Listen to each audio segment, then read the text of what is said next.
Hey, what's up, everybody? We are back with the Week 9 recap show. We have a bunch of trades to talk about as well. It should be a fun episode. The Brees Hall saga is getting good, apparently. I don't know if you're following right now, but I was just catching up after my show. Like he wants to get traded. They're holding out for a third round pick. It's wild. yeah, like I said, I bet they're gonna freeze himself out of a trade. I think last minute they'll take whatever's offered. I think they'll call the team and be like, "You still want to give us a fifth? Yeah, okay." Like I think that will happen in the end, honestly. But Yeah, I would but hope. because like if he's this open about it right now, like what's the chances that he like really plays the rest of the season at Well, 100%?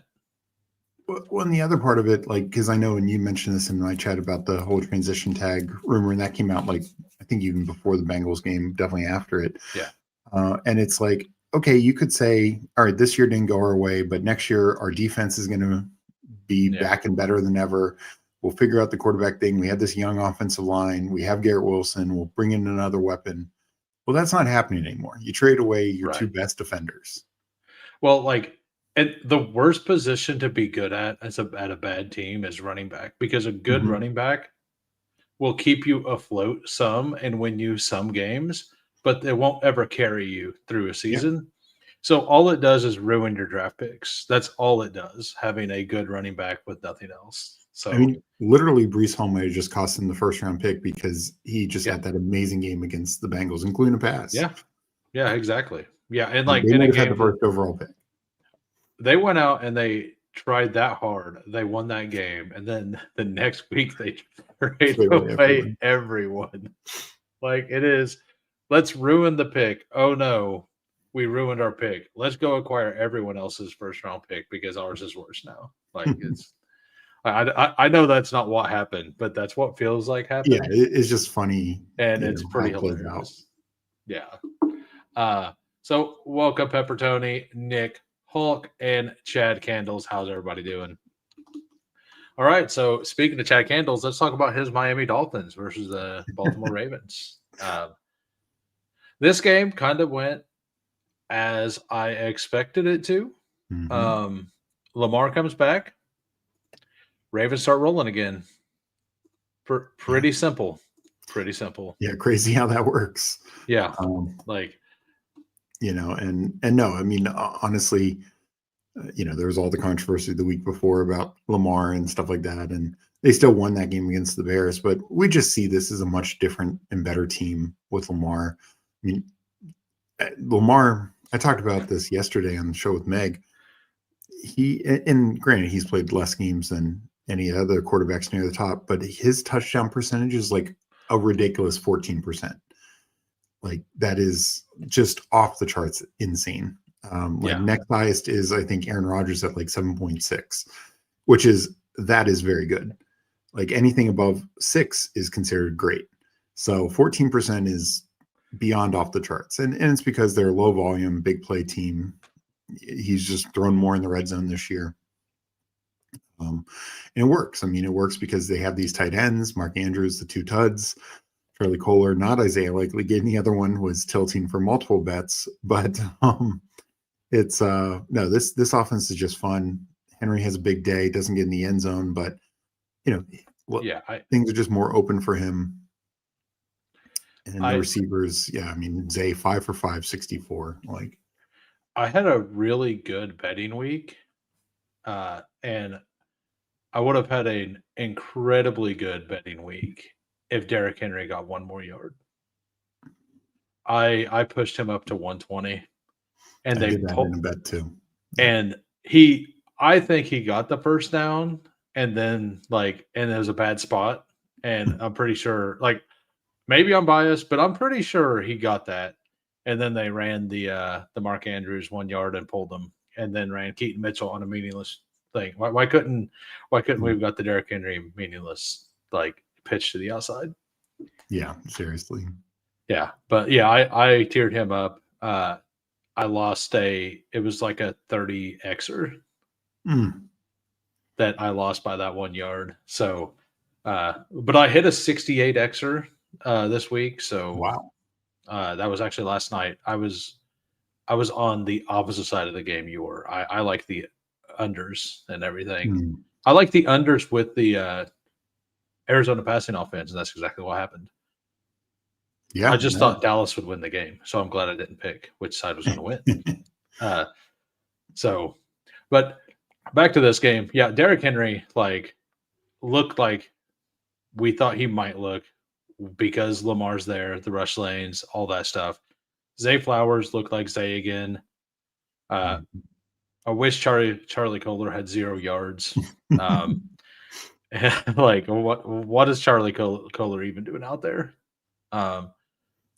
Like 2 touchdowns, Charlie Kohler, or no, he just got the one. He got a big gain too, right? Yeah, because he had a 3-yard gain and then a 3-yard touchdown. Yeah. So, but Ravens absolutely cooked all cylinders. Roquan Smith is actually pretty good. Since he's been back, their defense isn't like great, but it's solid now, right? It's not a bottom 5 defense anymore. It's not a target matchup. It is a matchup. Like I actually kind of like Jefferson this week a lot, but I also like the Henry side as well. So I think that's a pretty easy game script bet to make next week. I haven't looked at what I'll do, but I'm sure I'll have something along those lines. Yeah. I think the Ravens defense, it's not going to be the shutdown unit that it has been in some years past, but I think they can be at least average. And look, they gave up some big plays in this game. And there was another one, you remember, what was it? Second quarter, that deep one to Waddle where they said Ollie Gordon tripped a guy. And it was just a horrendous call.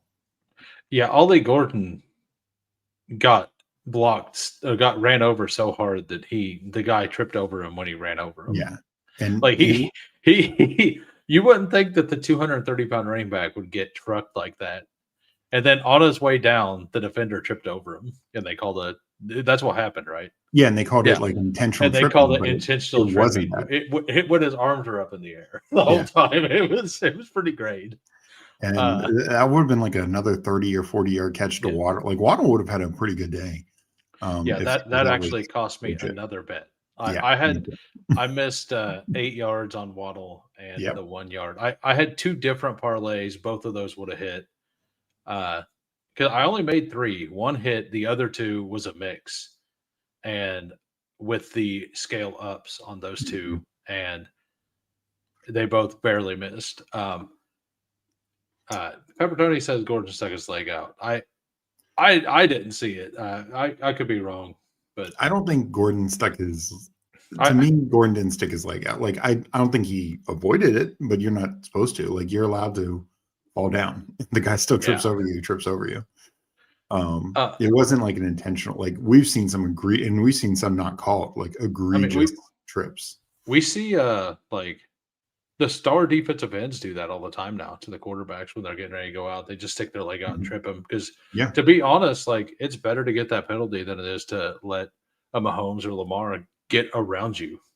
Yeah, you don't know what's going to happen there. You don't know who's behind you. So, but yeah, I like that. Everybody's saying that likely looked better than Andrews. I think Andrews looked fine, but he doesn't look like he did a couple years ago. But he's still fine. It's kind of like he's in his kind of like where Kelsey is right now, to where he just understands what to do. It doesn't have to look pretty as long as it works. Yeah, I don't think you're going to see Andrews. And look, a couple games ago, he was getting some downfield shots. So I think they'll be there. It's just so we've talked about this before. When you only throw 23 times, there's only so much meat out there, right? And especially when so many are these short red zone targets, either to Andrews or Kohler or to Bateman. That was a short touchdown. So there's only so many yards out there. And I think likely is going to be a more vertical threat, running up the seam type thing. But Andrews, I'm sure, will still be fine. And I think Andrews, he's always had this incredible red zone share. And that just clearly continues. Yeah, I mean, Lamar historically loves to target tight ends. It doesn't matter Yeah. who it is. He just loves like that's one you and I were both kind of on that. Like Mhm. he had it was a 13.1% target share to both Zay and Bateman last year in the red zone, which is pretty low for whichever one is his wide receiver one, right?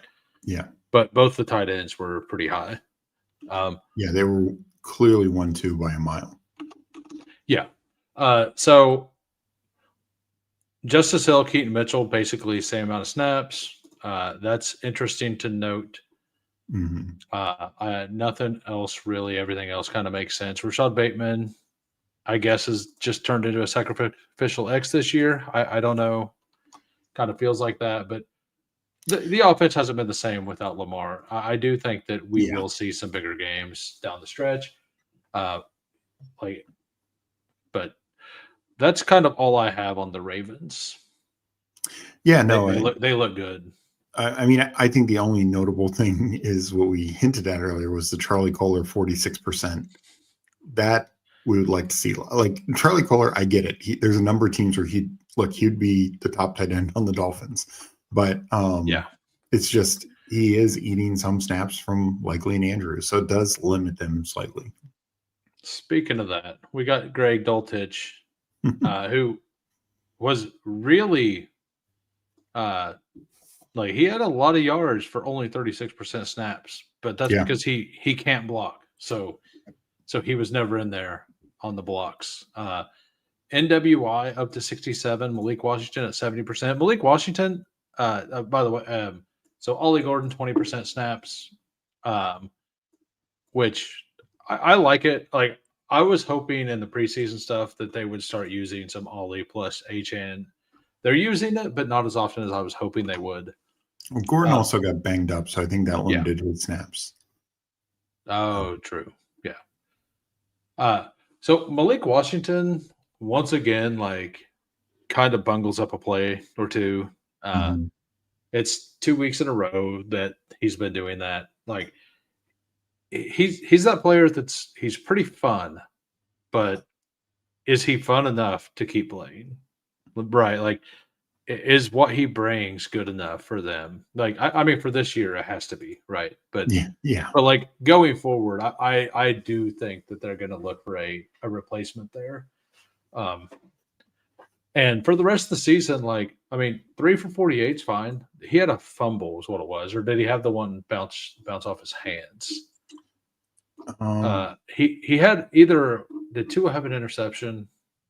Yeah, I think that's what happened. I'm trying to remember. Maybe Chad knows. I think one bounced off his hands and became an interception. Might be wrong. I thought it was a fumble, or was it a fumble? No. It might have been a fumble. It was he had a turnover, right? Yeah, It should have been credited to him one way or another. And that's two weeks in a row. He also like he looks explosive whenever he gets the ball in space, though. So like I don't know if like wait, was it was it Taj Washington who had the turn, or the one that bounced off of him? It might have been him. Now that I think about it. Taj, yeah, it was Taj, the other Yeah, Washington, yeah. But that's Malik also had something. Like yeah. I'm pretty sure both of them did I think because it was I I think he had a bad penalty or something. There yeah. was, I recall, Yeah. Thursday Okay. They feels so both long. fumbled. Yeah, because I remember distinctly whenever the second Washington Taj fumbled, I was like Malik again. Because I remember for sure having that thought. Yeah. But then I was like, oh no, that's 84, I think. But yeah. Uh, so I remember numbers. So Yeah. Achan doing Achan things, all the touches, very few yards. Actually, I mean, 39 yards, 10 targets, 6 receptions, 39 yards. Yeah. The whole offense is just Waddle and HN now. Mhm. I I did like Dolce. I actually bet. And do you do the second half bets? Not usually. Do you know the underdog gives you Yeah. profit boost on them now? Like we've actually in my Discord we hit one every other week or every other game or whatever. Generally, like we kind of talk it out and we kind of get there. And one thing we were on is Dulcich over on the yards in the second half because it was only like they only had him up for like 9 yards or whatever. Like the prop was low. And he barely got there, but he got there. I do think that he will become interesting. The McDaniel offense has always liked a tight end. Yeah. Which is why I'm still puzzled at why they don't have Jonnu Smith on their team. But they don't have to answer that question. So like they never had an answer. Like, yeah, I don't know. Guess we'll trade for Darren Waller. Oh, I know. So wild. Oh, so yeah, Hulk was in on that too. Yeah. He wasn't in there in the Discord at the time, but yeah, it's one of those you looked at. It's like, oh, that seems off. But yeah, you're right. Waddle looked very good, and HN looked good. Tua actually didn't look that bad. He didn't look great, but he didn't look bad. And we've talked about this before with Tua. Like, I think a couple years ago when everything was all right, Tyreek was in his prime, Waddle was playing well. You had the 1-2 punch of Achane and Mostert, and the offensive line was better. Like McDaniel could get the most out of Tua. The problem is when the offensive line is bad. No Tyreek, no John. You're just losing all these pieces, and Tua is just capped, and defenses can have more and more answers for him. And so, yeah. I think he's just a limited quarterback. I would 100% agree, and I think they know that there. So yeah, I do too. All righty, time to move on to the Chicago Bears winning versus the Cincinnati Bengals in absolute insane fashion. Right, like I mean, that game was one of the craziest games I can recall watching. I mean, obviously, very invested just because so much like best ball and fantasy and DFS bets and props and stuff like that. Some hit, some did not. Roma Dunze, where art thou? Did I tell you about my? I want to bring that team up real quick. I'll show you. I ended the first half with the number one team in the hurry up, and I looked at it, and I was like 20 points. Like there was one guy within like 8 points of me who had a player going who I thought was going to pass me, but I was like 17 points clear of number 2. And I was like, maybe I stay top 10, right? I did not. Where is it? Results. Okay, here we go. Yeah, so ended up only winning $50 on this team, but I had 143 points with the Roma Dunze 0. Because I did the scroll. So before the Bowers explosion, like if Bowers didn't fully explode, I think I still finished top 10. Because almost all of these teams had Bowers, right? Like, and Bowers was 100% drafted. So all of those teams basically passed me because Bowers got to overtime, like the double touchdown. Got that where he got really. Yeah, if he doesn't get that third touchdown. Because before the second touchdown, Loveland was clear of all tight ends by like 7-8 points. Yeah. So like I had the nuts, and then it was like now the scroll that I was 100% right on was not useful anymore. Now, I actually had 12% Loveland. I was very in on it. I thought that was an absolute smash spot. But I also had like 17% Roma Dunze. So the issue is still Rome because you couldn't have had Bowers and Rome. You know what I mean? Like you would not have gotten all those other guys. I mean, the right move would have been to double tight end there. No. Because Jacobs only had 18 points. Actually, yeah. I mean, Jacobs was like RB3 on the week. It was a low scoring running back week. And all week, we were talking to my Discord about how it felt like a 3 wide receiver week and not a 2 running back week. And that ended up being true. It's just that the wide receivers you wanted were all like ADP 30 plus. Mm-hmm. But all right, we back to the game. Like the Bowers explosion, like I was happy for it because I was actually in on it in the best ball. And we'll get to that later. But so Chicago Bears, like the most improbable collapse into a win I think I've ever seen. Yeah, I mean, yeah, and this game literally had everything. I mean, Tyson Badgett had to come in for a play. DJ Moore threw a touchdown to Caleb Williams. Kyle Monangai just goes completely ham. Insane day, but doesn't get the touchdown, so that's annoying for many reasons. Kick says here, and I'd seen this afterwards. The Bengals have actually been really good at stopping the wide receiver one. They have an absolute stud corner now. Like they have one player on defense, and he stops wide receiver once. So and like part of that, it's probably not only that he's good, but it's probably also that like everything else is so easy. Yeah. Why tempt it? Exactly. So that is something that I've seen recently, and I'm glad you pointed out because people do need to know this. Like actually, the wide receiver 2 is what you want on the Bengals, or the tight end is actually the matchup you want. Tight end and running backs. They are really, really bad versus tight ends. Yeah. As we've seen here for Colston Loveland's first big game of his career. Yeah, just absolute monster. I mean, Komet goes out, that's part of it. But I mean, they were targeting Loveland even before then. I mean, the most frustrating thing for you is, of course, Zacchaeus getting that kind of usage. And for anyone. Yeah. But no, the Bears, like, look, I've been critical of Caleb the last few weeks. He's really struggled. I mean, you go back to the Washington game, they got the win, didn't look good.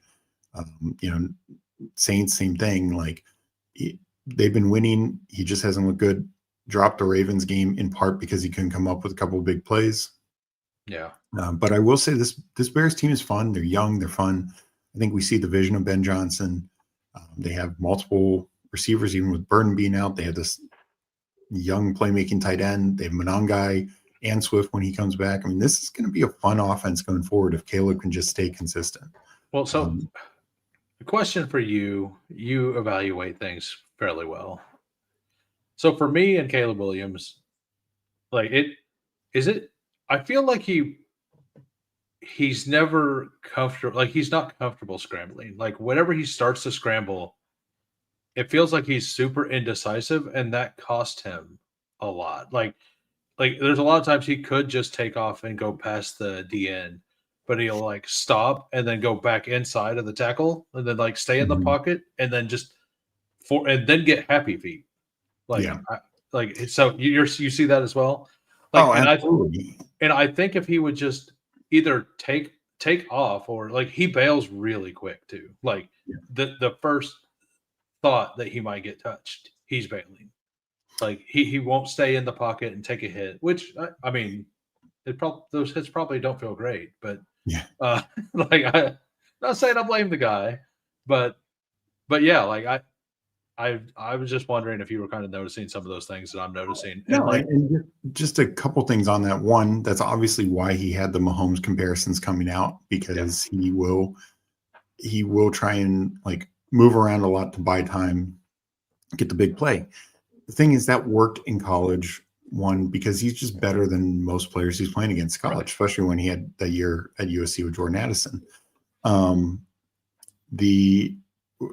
When it doesn't work, and in the NFL, things are, just tougher. The defenders are better. Also, the guys rushing you are quicker, so you have less time. Like he could run away from a lot more college defensive ends and defensive linemen. So yeah, I think he needs to learn that, where like Mahomes did learn, and like every now and then he'll have a bad play off of it, but he is very good at making decisions. It looks frenetic, it looks frantic, like that he's going to make a mistake, but Mahomes has that ability to do it. And we see it with some other scrambling guys like a Josh Allen.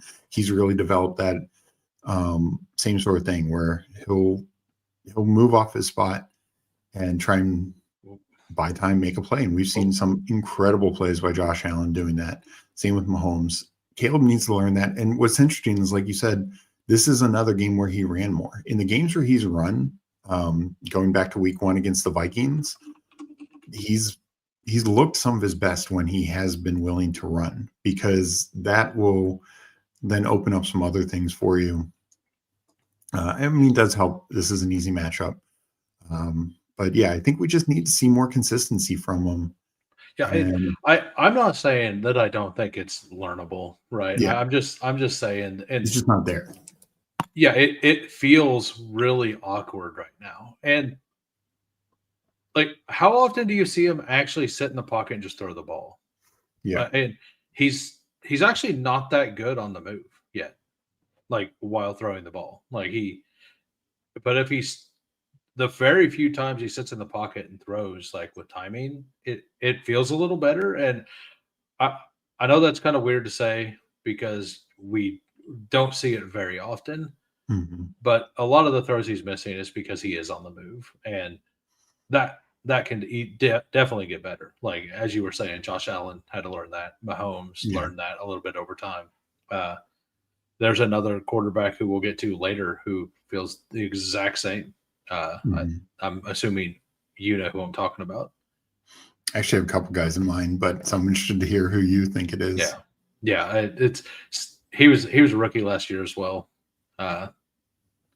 So still doesn't narrow it down. There's a couple guys that come to mind. I mean, I'm talking Bo Nix. No, I was actually going to make the comment, Bo Nix. I thought that's where you're going, but honestly, Jaden's the same way. We saw this in the game before Jaden gets hurt. Like he was quick to bail out. We can talk about this more then, but you look, both Jaden and Lamar coming back from a hamstring injury. One runs 5 times, the other runs quite a bit more. Granted, one was ahead, one was down, et cetera, et cetera. Yeah. But there's some issues there.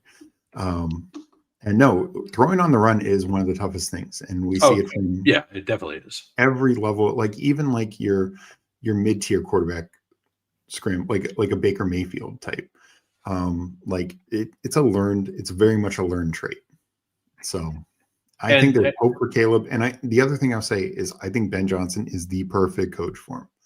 I think you're seeing the vision come together. Ben Johnson wanted to coach Caleb Williams specifically. Yeah. So I believe in Caleb Williams more because I believe in Ben Johnson than I do believe in a lot of other coaches. If they went there, I would probably have been out on the Bears completely this year. But because it's Ben Johnson, I do actually have some hope.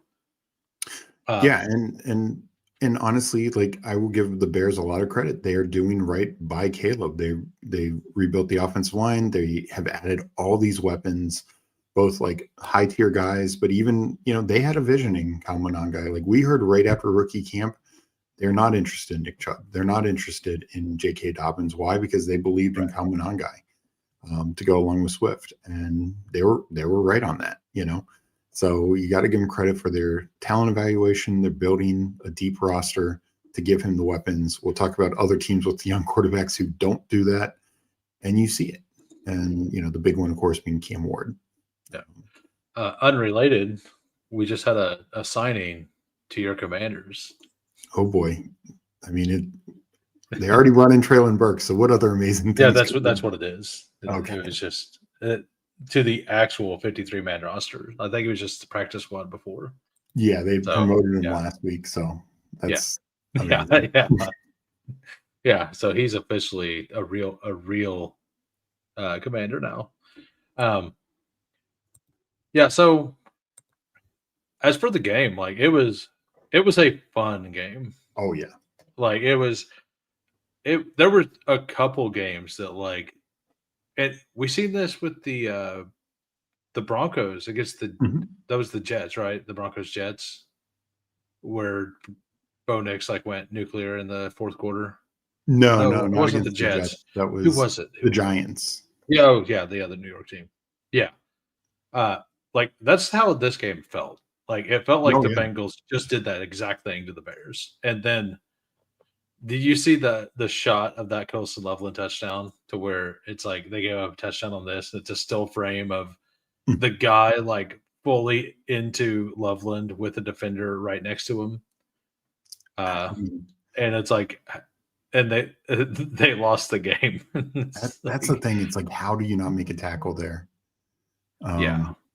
But no, I mean, onto the Bengals side of this.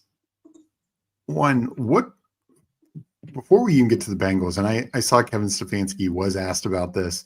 He refused to comment about Joe Flacco's success, which I think is hysterical because I believe Kevin Stefanski is a bit of a fraud. I have a question I was wanting to ask you about Flacco as well. So, go because I think yes, Flacco made a couple bad throws, and the one wasn't, would have been a pick six, whatever. But overall, Flacco is just dealing.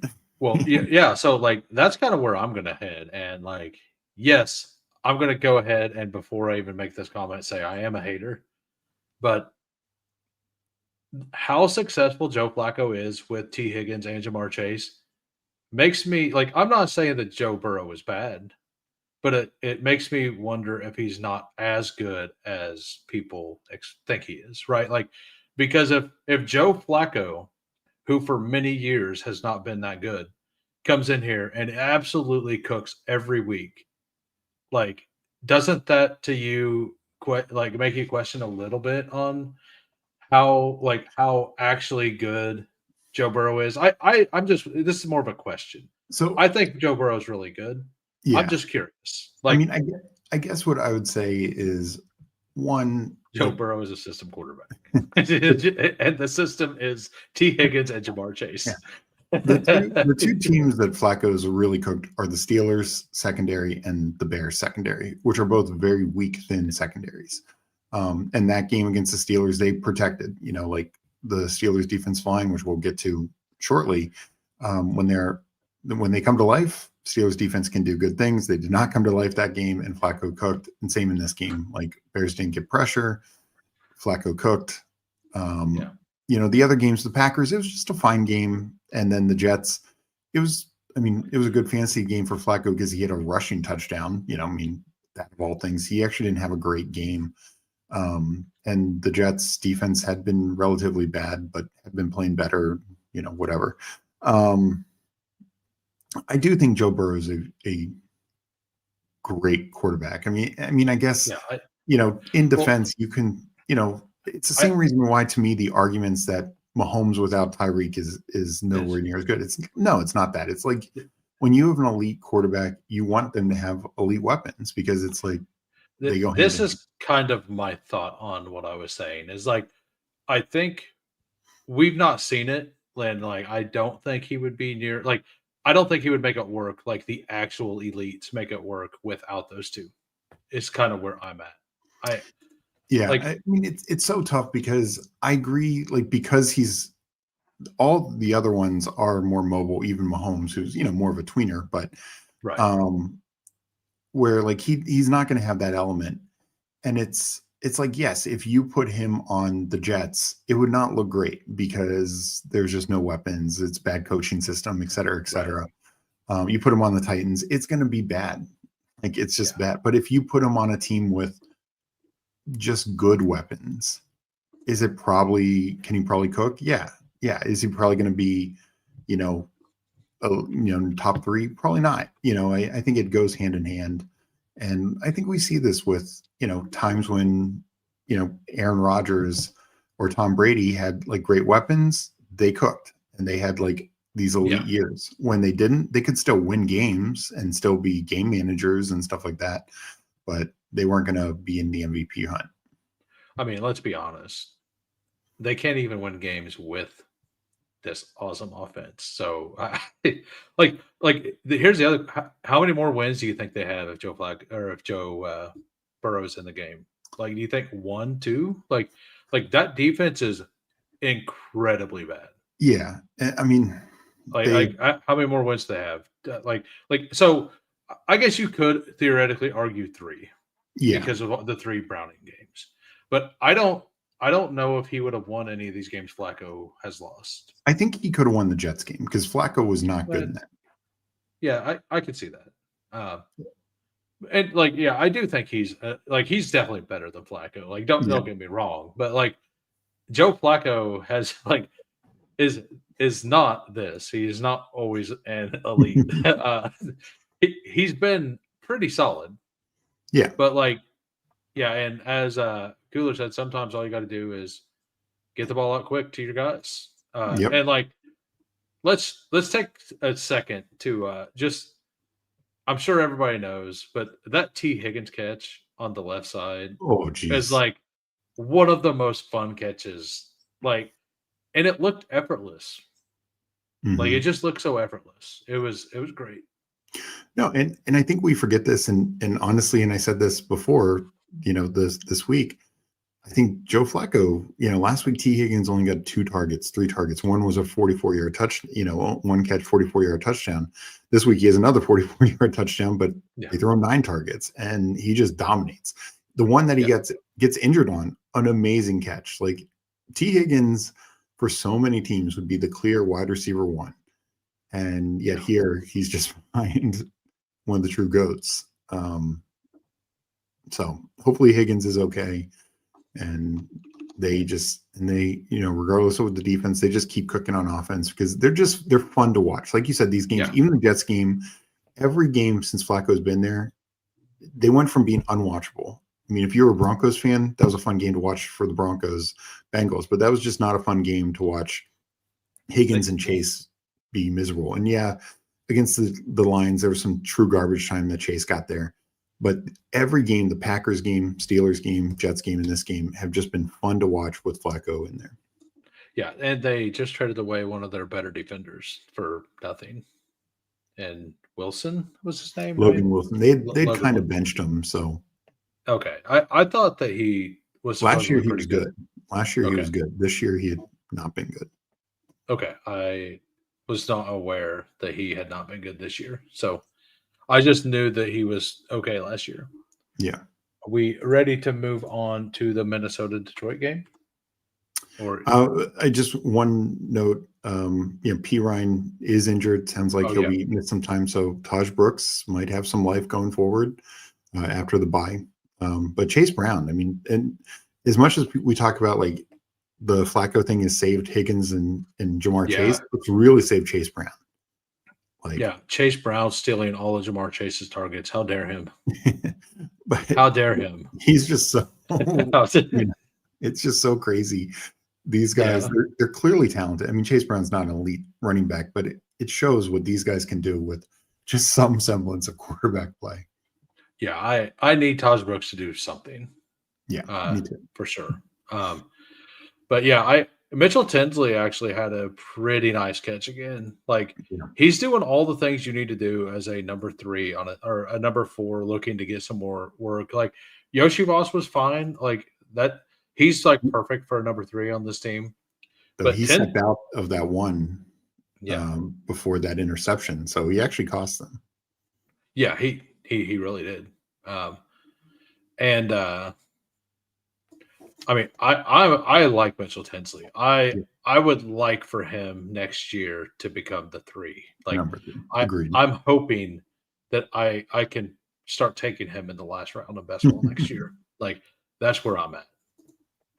All right, so now on to the Minnesota Vikings and the Detroit Lions. We finally get a Justin Jefferson game. It felt nice.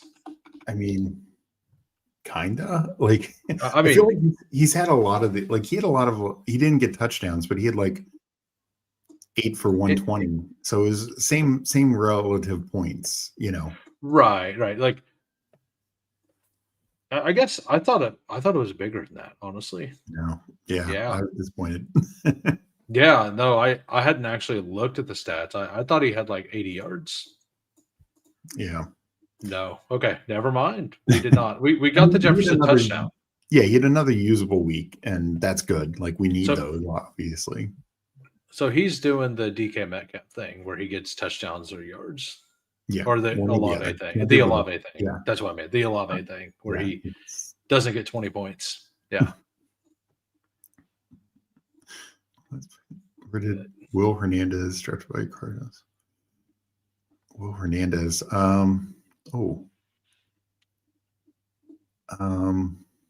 He was damn, that's a good question. Was it? I think I may know. I didn't follow. I don't follow the colleges that much. I don't care where they went to college unless they're a wide receiver from LSU or Ohio State. For some reason, I want to say Rutgers, but that seems wrong. I was going to say Miami.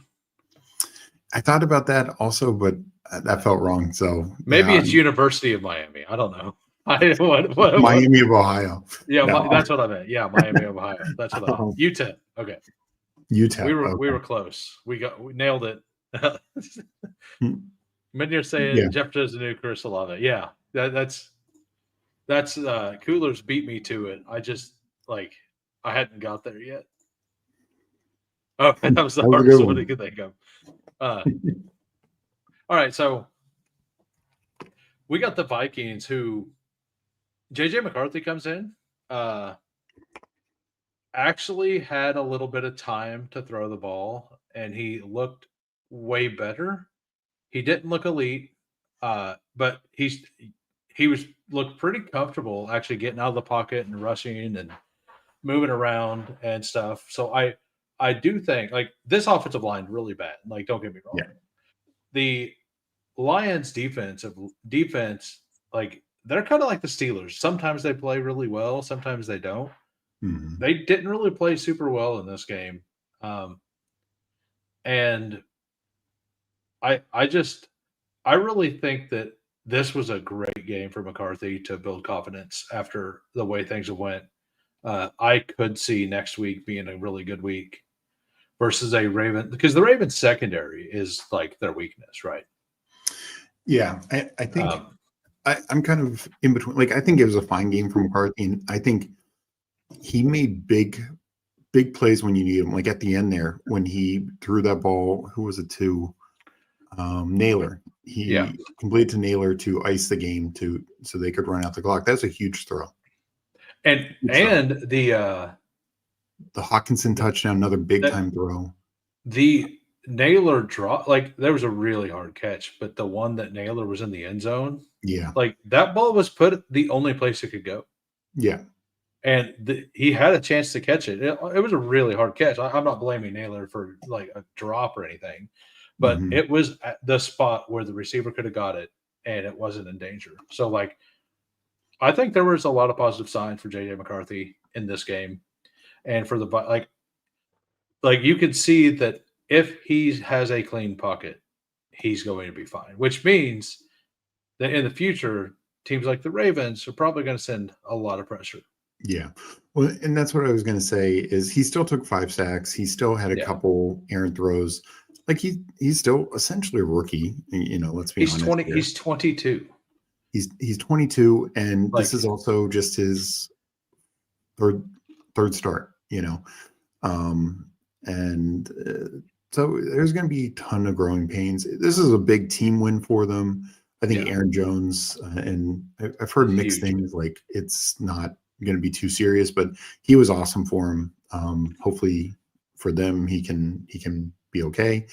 I just think McCarthy, he's got weapons. He just needs to take advantage of them. I do agree. The Lions, particularly early on, the Lions felt like they didn't show it. They felt like they're still in their bye week. The first half, they did. Yeah. Especially. I did not expect. So Jared Goff, his home road splits, his dome splits, his all of that stuff. I was very in on Goff and double stacks, and the Vikings defense hadn't really been what they were last year, most of this year, right? And it's not like they've changed anything. So the fact that they kind of got home this week, and it surprised me. It just surprised me that this is the game that defense kind of looked like it used to look. Yeah. And a little bit. I don't know, because they were just cooking people all year last year, from week 1, right? So like I don't know what has changed or what Flores has seen. Maybe it's just a familiar opponent. Like, but they had something there Well, for sure. the interesting thing for the Vikings that I'd say as a whole is they lost some like pass defender guys, like whether it's like pass rusher like Van Ginkel or Cam Bynum in the secondary. Ginkle, And did he play? no, he's on. Okay, Who's he on now? he's on. He got hurt. No, he played. For some reason I thought he was still hurt. He came back this week. I remember a play. He did come. Okay, I missed. I remember a play to where he just blew up the running back in the hole. Like he just blew, like because there was a play to where like they threw a screen pass. Yeah, and he was like he was like draped on him because you could do that if it's behind the line. Okay, I did not pick up that he was back. Now that you say that, I can now visualize that play. But I didn't connect. I didn't have the sound on when I watched this game because I was multitasking. That's on me, but that's been their issue. It's all good. Like I miss things too. Their pass rush hasn't been as good. Their secondary hadn't been as good, but their run defense has been the most surprising because they didn't lose as many pieces there, and they brought in some like interior defenders like Jonathan Allen, etc. And Hargrave. Van Ginkel's actually probably the answer. I forgot that he was out before because he allows them to do a lot more on the back end. Yeah. So, and what I was going to say is the big thing here is they stopped the Lions running game. I mean, last we saw Gibbs before the bye, he ran all over the Buccaneers.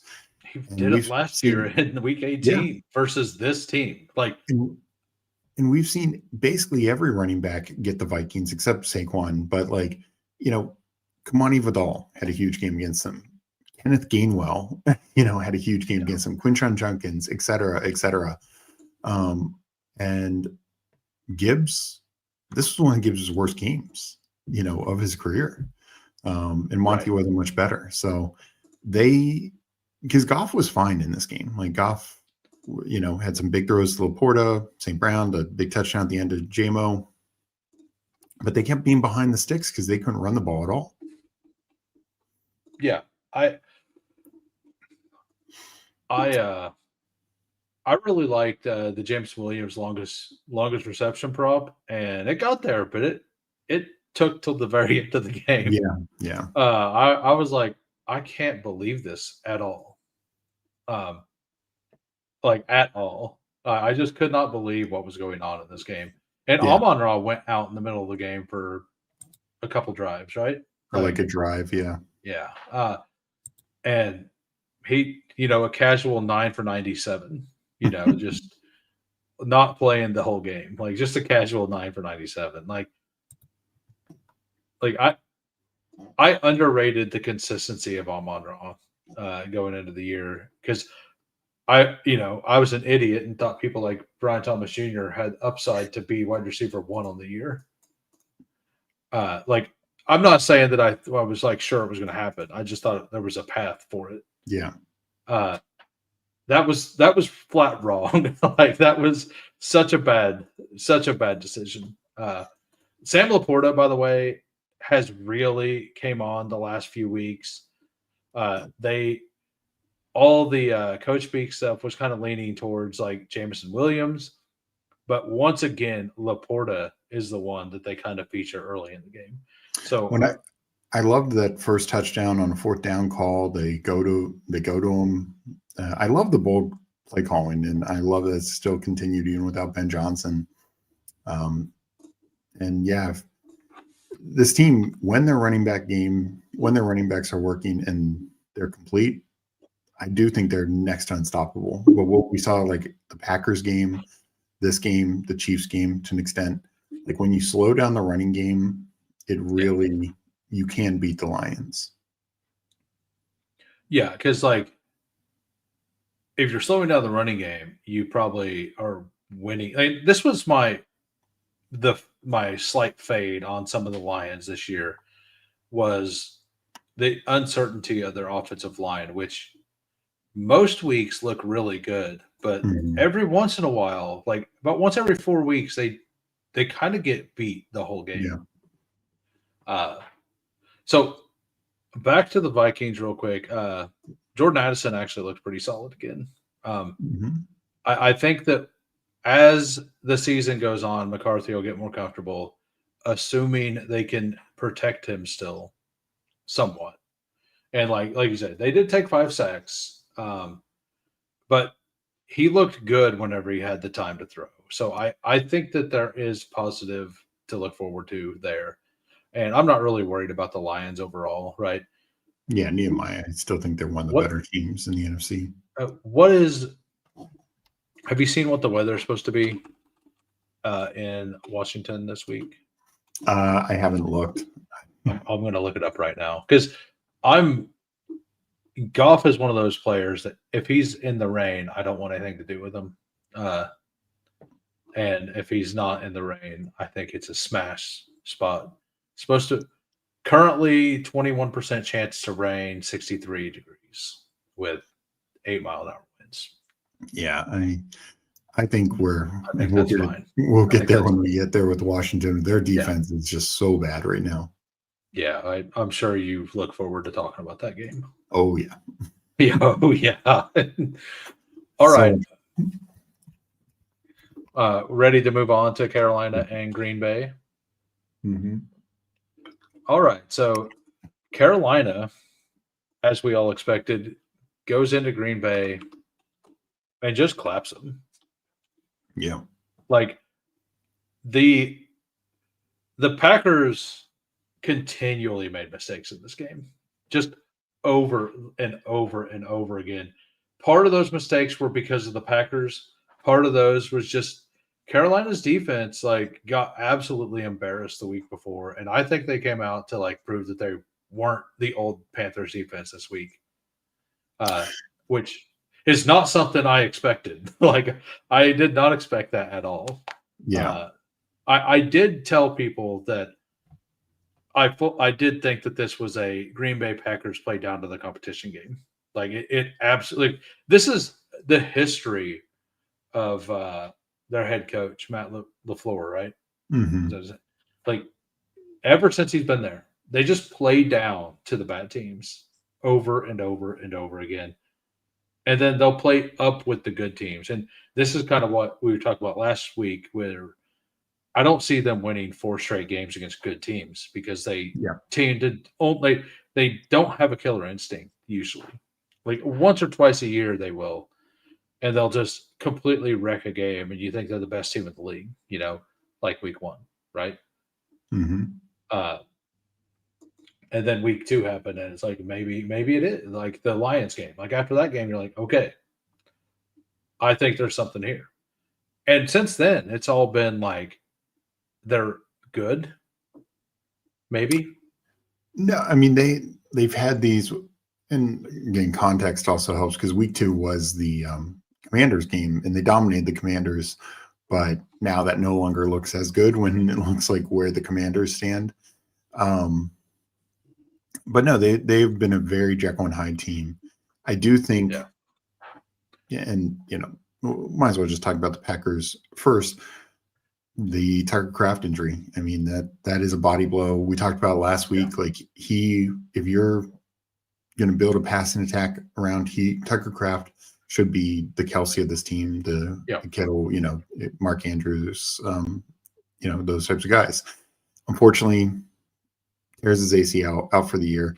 They do have another young tight end, Luke Musgrave, who had a couple nice catches in this game. I think he can be fine, but now they're just kind of back to I was kind of hoping the Packers would trade for Njoku.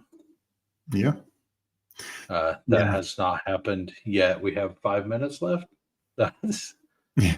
I mean, I do think the Packers were able to get back to Josh Jacobs, which is the right call. He is this offense. They need to focus on him. Yeah, and that was key. That was a bad fumble. Well, like not bad, but that was just unfortunate fumble by Stevospeak. Jordan Love interception. I believe that was in the red zone. Horrendous interception. Yeah, it was one of the worst. So And then he threw the other one that like should have been an interception to where the guy had the entire field to run like straight down in the end zone, Yeah, right? That was on 4th down. So I mean, I get you put it in the field of play and just whatever happens, sure. happens. The game is over, right?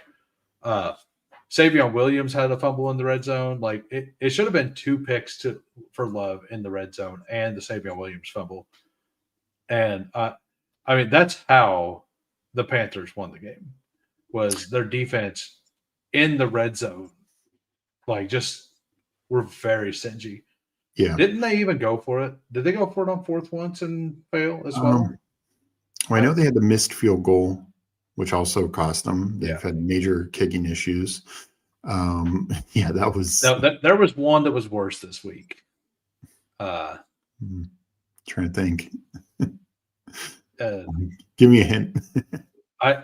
I can't remember. Like I'll have to look through all the teams again. Okay. The Packers, like you said, they played down as a team. Honestly, the Packers defense was pretty good. It was Daniel Jones. Oh yeah, there were some bad throws in that game. Well, like he literally, the linebacker like steps back and didn't move, and the receiver curled right behind him, and he threw it straight into his breadbasket. Yeah, I know what you're talking about. That one was. It's like, how do you not see him ever? Like he never moved. Yeah, and he never went away from the receiver. Like that one, like that was one. Like the Jordan Love one was really bad, and the Daniel Jones one was really bad. They were competing for the worst interception of the weekend. But yeah, no, the Packers, and this is, like you said, we talked about last week. This is not. Well, they very well can make the playoffs. They do not feel great, like a great option. I did not know that. That's cool. Yeah, well, we've if you just watch the Packers, like pay attention, when the Packers are giant favorites, you just bet the spread on the other side. Generally, like if you do that the whole season, you will win. Like pretty simple. Yeah. No, and I actually thought the Packers defense played well. I mean, we'll get to Rico in a second, but overall, like Bryce Young looked bad. Like he had a bad pick. He had another one that could have been intercepted. Ted McMillan had that drop in the end zone. That is true. Like it was a weird, like the pass didn't look right. It wasn't great, but I mean, it hit him in the hands. Yeah, he should have had it. Like I don't care. Like if it was a weird throw. It's not like it was raining or any of that stuff, right? So yeah, I like McMillan continues to disappoint. Like he's dropping all these. Like he's dropped like 4 touchdowns this year. Continually dropping these touchdowns. I was hoping we'd see a little bit more out of him. I mean, we've seen a regression in Bryce Young.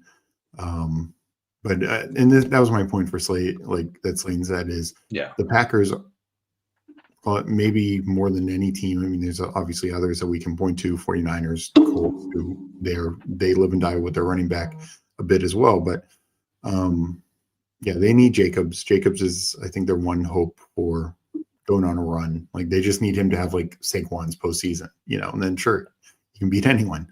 And he could. I mean, he's very talented, but. We just had a trade as well. Schefter, offensive line Trevor Penning traded to the Chargers. Well, they needed it. Yeah. And then Nolan Smith activated to the 21-day practice window as well for the Eagles. For the Eagles.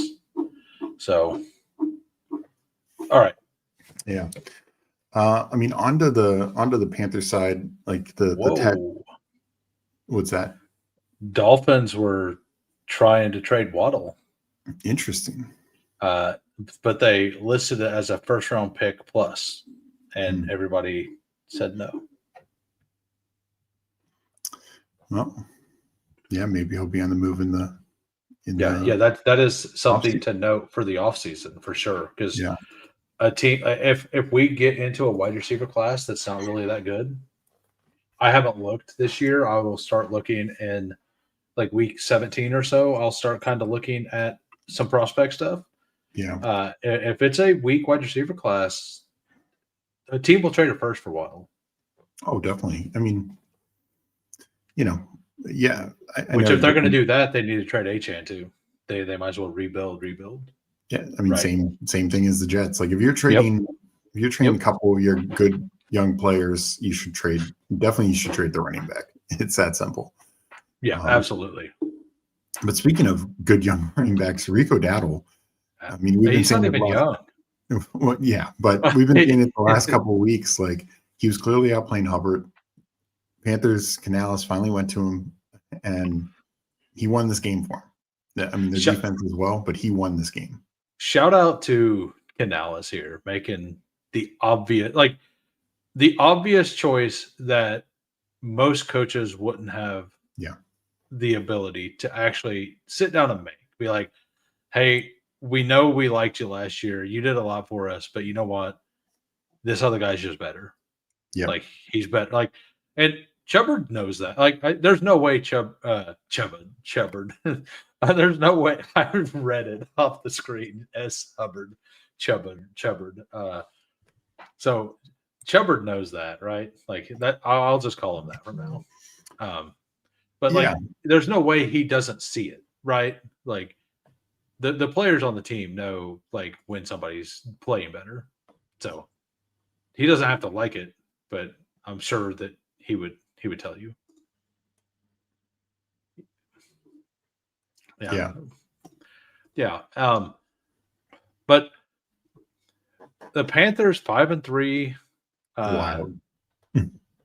And like it feels so hopeless still, like on the offensive side. Well, yeah, I mean, they are winning with Bryce Young, but like it's never a clean game. It's always like the defense kind of does some things and the other team kind of just looks bad in the games against them. Like it reminds me of like one of those seasons where a team, it was the Vikings, like I think it was like 7 years ago. I mean, Kansas City last year. Actually, KC last year is kind of a good example. Like, yeah, we made it to the Super Bowl, but we weren't a good team overall.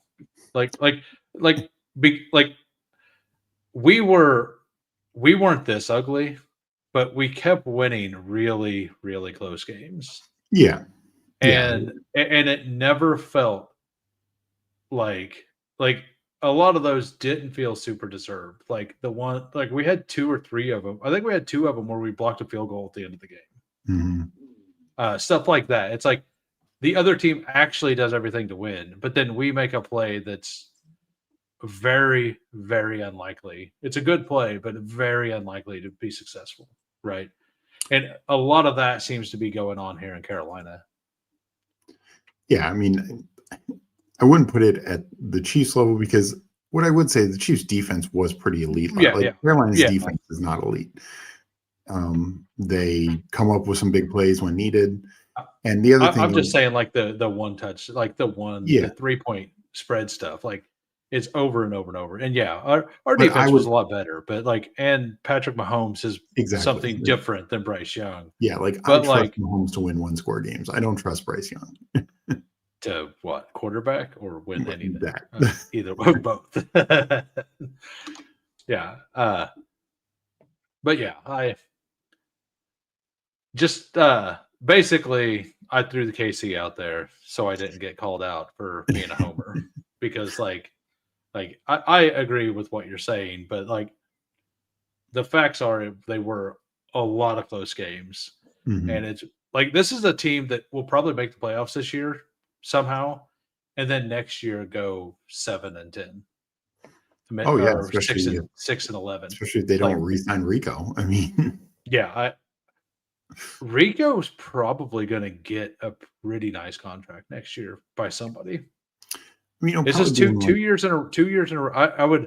It would be hilarious if Dallas offers him the most money and he tells him, "Nah, I'm not that good," because because that's what Jerry basically told him. That would be my favorite outcome. So on to the Packers, and like I can't get on to be like, yes, Jordan Love 26, 37, 273 yards, but I don't know, like I just never feel like he actually plays that well. Like, yes, the Christian Watson play, like the Christian Watson 58 or 52 yarder, I don't think that was a good throw. He got bailed out by an amazing catch. Mm-hmm. Like, and whenever he threw those deep ones to Golden, he didn't even put it in a catchable range. Like, so, like I don't know why he trusts Watson so much, but he always has. And I mean, Watson's awesome. Don't get me wrong. I'm not like trying to hate on Watson here, but like Jordan Love like continually puts the ball in harm's way. And just like the first year or two of Mahomes, to where he just threw the ball in harm's way over and over again, and it just never happened to be intercepted. Like it kind of feels like that's what Love's doing right now. Yeah, no, I mean, Love is a guy we saw, his first year as a starter. The first like 8 games, if you remember, there was rumors like, oh, Packers need to look for a quarterback, like he's not the guy. And then he went on that really hot run. It was a game or two before, but really that Thanksgiving against Detroit, he smashed them and went on a run, and of course won somebody $3 million in BBM. But Yeah. and then they won the playoff game against Dallas, et cetera. But last year, people chalked it up to the injuries. This year, people were chalking it up to, some of his guys being injured, with Reed out and whatever. But yeah, I think he's an inconsistent quarterback. It's tough because he's been in the league a lot longer. He was drafted the same year as Herbert and Hurts and all these guys. He's just started a lot less. So, I do think he needs to find consistency. This is a game at home against the Panthers. Granted, the Panthers are better than we expected, but this is not a great team by any stretch. No. And, he did okay, but he also, the interception was bad. And there were just some other drives where it stalled out kind of because of him, Yeah. Well, he doesn't really offer like any scramble ability. Like, and I think he could. Like, he moves to the outside pretty well to be able to like throw the ball downfield. And even if there's like a wide open lane to the first down, he always chooses to throw for some reason. Yeah. Have you noticed that? Like, yeah, it's really weird to me. He ran more, not as, like 2 years ago, his first year as a starter. And I don't know if it's because last year he got injured a little bit and maybe he just feels like it's not worth it. Because Herbert did that, right? Because Herbert kept getting hurt, and then he kind of didn't run that much. And then this for 2 years, and this year he's doing it again. And we remember why he is like I never forgot, but I think most people forgot. Yeah, what he actually was coming out college, because I think he was like a 4.6, like a high 4.6 guy, speed wise. Oh, yeah, I mean he's very good speed. Yeah. So yeah, I don't have faith in the Packers to get to a Super Bowl or anything. They'll definitely make a playoffs. Panthers could end up with still just 5 wins by the end of the season, or they could sneak into the playoffs. Like this could go a lot of ways. I will say this: the NFC playoff race. I mean, obviously, kind of like looking like Philly's running away within the East, but every other division with the Panthers now, I mean, technically, maybe the Vikings are out of it, but Bears, Lions, and Packers, you have at least the Panthers and Bucks and then out west, you have Rams, Seahawks, and 49ers. It's tough to find who's out. You know what I mean? Like, there's a handful of teams, the Saints, the Giants. That's about it. And honestly, with the Cardinals winning, like the Cardinals and Cowboys are real long shots, but and the Falcons as well. But it's going to be a Aren't race. Are the Falcons, are they 3-5 now? Or are they 4-4? I think they're 4 They're and 4. Wait. I think they're 3. I don't know. Yeah, they're probably 3 and 5. Yeah. Yeah, I think they're 3-5. All right. So let's move on to the Denver Broncos at the Houston Texans. All I know is that Derek Stingley is an absolute animal. Like, so this game, we kind of alluded to it earlier. Bo Nix, he also, while moving, is having trouble throwing the ball a lot. Mhm. Like, so the whole Texans going into this game, they were allowing 11.5 fantasy points per game to quarterbacks. Bo Nix, missed 3 deep, wide open players for touchdowns. And he also missed Pat Bryant. So on the Pat Bryant, there was one to where Pat Bryant was 35 yards downfield. It was like a cover 2, but they didn't have anybody pull up Derek Stingley, and Stingley ended up going deep and he missed him. And he threw it short because it was open for him to come across if Stingley had been pulled by somebody. But Stingley tracked back. This was near the end of the game. Yeah. And if he would have let him out and over, he would know Stingley was there, that could have been probably a 50-yard play. So there was 4 attempts that was missed by Bo Nix of 30-plus yard plays that was on the field versus this insane defense. And maybe Troy Franklin's actually really good because he was open on 2 of those. He was getting open. Yeah. He was getting open consistently. And as we see here, 10 targets, 4 receptions. That's because Bo was missing them. Bo continually missed Franklin in this game. And RJ Harvey caught the most passes, and it's purely because he wasn't very far downfield.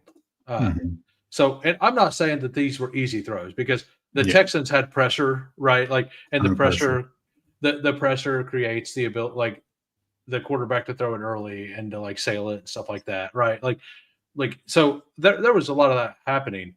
I'm just my point is that these receivers were actually getting open versus the best pass defense in the league, and the plays were there to be made.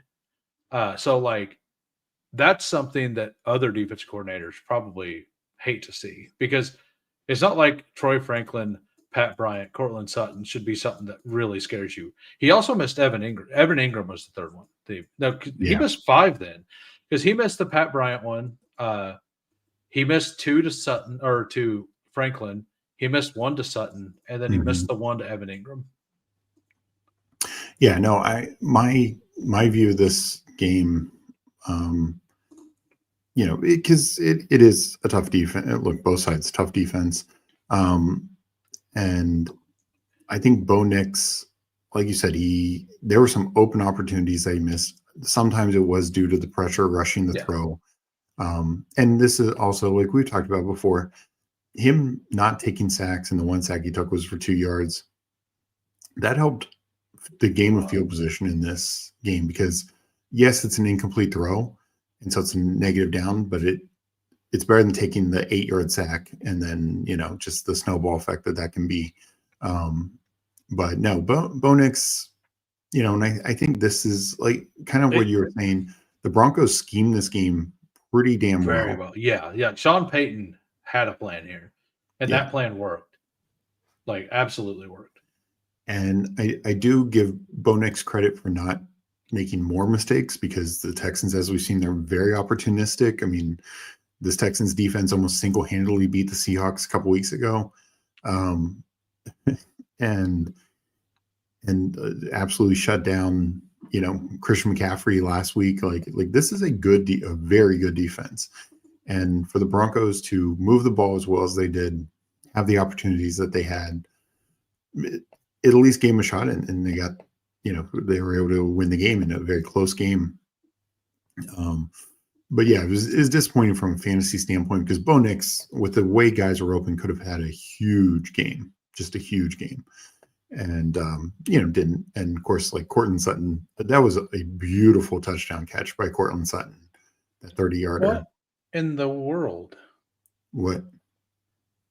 I'm reading through the trade deadline stuff. I missed this. Michael Carter went to the Eagles. Yeah. Why? Why do they hate Will Shipley? Like, oh no, it was Michael Carter, the cornerback. Oh, okay. That makes way more sense. It doesn't have position listed in the underdog tweet. I was like, why would they? Why that was a why twice? Like, why would Arizona get rid of one? And why would Philly? Well, never mind. Okay, disregard. Everybody. They're running the wing back. I was like, what is going on? Why was this not really talked about? Well, all right. Yeah. So no, I was just saying the Cortland Sutton trade touchdown was incredible. Yeah, that's all he does. Yeah, catches those touchdowns. Except the week I bet it. The week I bet it, he dropped the touchdown. I know. Wow. He catches some of the most difficult touchdowns, and then that one was just like he wasn't used to an easy one. We were all on it. I think Coolers was on it. You and Meg and I think Andrew was on it. I was on it. Like I was on it before I heard you guys talking about it, and you guys just confirmed my bias. Yeah. I'm like, yeah. I think if we're all on it, but I mean, to be honest, the bet was there. The bet was there.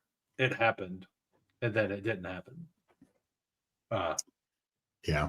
So, no, I think from the Broncos standpoint, look, they did this without Marvin Mims. Like, this is going to be a fun offense.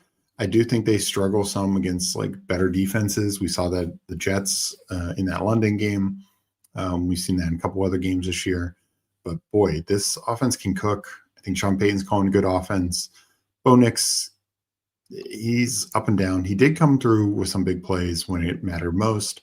He plays so much better in the second half of games. Yeah. I do want to shout out Tyler Bidet here. I hope, like, I don't know him personally, but I really like RJ Harvey. And I'm hoping that wide open dropped pass that he had on the third down affects his playtime. For my fantasy bags. Nothing against him. But I would like this to be just Dobbins and Harvey, right? Like, no, and that's what it should be. I mean, Harvey is looking better and better. Yeah, he's starting to really get there a little bit. And but yeah, like, let's look at Snapshare real quick, because with Mims out, I'm curious. I'm assuming, Bryant was only at 57%. That surprises me. Franklin's still only 79%. They ran two tight end a lot then. Or not actually. Yeah, they ran three tackles. Or oh no, one of them was playing guard. Yeah, no, they did have Troutman out there more this week. Yeah. Troutman, Ingram 51, Troutman 73. Yeah, I don't. These numbers don't make sense. But whatever. So, okay. Anything else you have to say about the Broncos there? Not really. I mean, tough matchup, but I think you see a lot of potential. Yeah. I think the KC Broncos game that everybody was avoiding early in the season, I think that it is one that could be a very fun Week 17 matchup. Like you were saying earlier about the Jets and the Patriots, like with Drake May, like the Drake May side of that feels pretty good right now. If Surtain is not healthy by the time that this game happens, this game could be the absolute nuts. Like, because Sean Payton, like if Sean Payton finds something, he can definitely scheme it up in a way. Like this week, he had they had the game script to score 30 points easy versus the Texans. They missed some plays. That's not going to happen every week. So we have the Texans here. Couldn't run the ball at all. Yeah. Nick Chubb, 11 for 34, 3.1 yards a carry. Marks, 10 for 27, 2.7 yards a carry. Most importantly, CJ Stroud went out. I had never heard what it was. I'm assuming it was a concussion. Concussion, yeah. Just based on the way it looked. And the first drive that Davis Mills come in, I thought it looked like the offense really didn't miss a beat. And then after that, it felt not great. Yeah. I mean, Davis Mills is Davis Mills. And, yeah. And and this is the thing, like no certain, but the Broncos get so much pressure. They're Bonito and 36 sacks going into the game. They are crazy good about game pressure. Yeah. And like he also had a pretty bad pick, but he's not starting, like he's not a starting quarterback, right? Like there's a difference there. Yeah. So I mean, the interesting thing here, you mentioned their inability to run, but that's not so unexpected. But you know, Nico and Christian Kirk come back, and the Iowa State rookies go to the bench. Still go Xavier Hutchinson, but Higgins, and I'd have to check the snap share. They both got in a little bit, but very, very little. I had a moment watching this game because on Sunday I was watching the Jags game, and number 13, Tim Jones, got in there, and I'm like, isn't that Christian Kirk's number? And when I was watching it today, I'm like, oh, that's because like I forgot he was on the Texans because he's missed so much time. Yeah. Like I just forgot that he was there. I mean, it's like when he's been out there, like the Ravens game, this game, he's looked good. Yeah, no, he really has. But like Jaden Higgins, huge miss. That's another best ball bag I have that.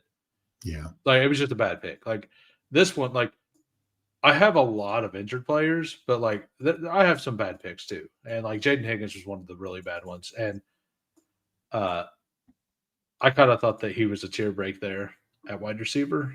And it was before him. And then like it was him that you shouldn't draft. And then there's everybody else you should. So like he was the tear break.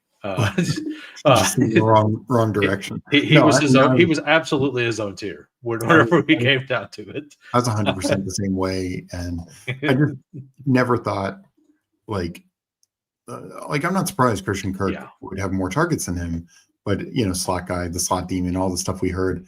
What's crazy is Hutchinson being ahead of him, and then Schultz just having this dominant target share that we didn't see last year. We never really heard the Hutchinson being ahead of them until game one. Yeah.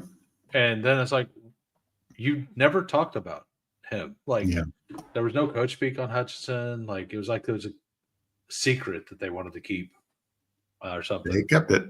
Yeah. It got me. Yeah.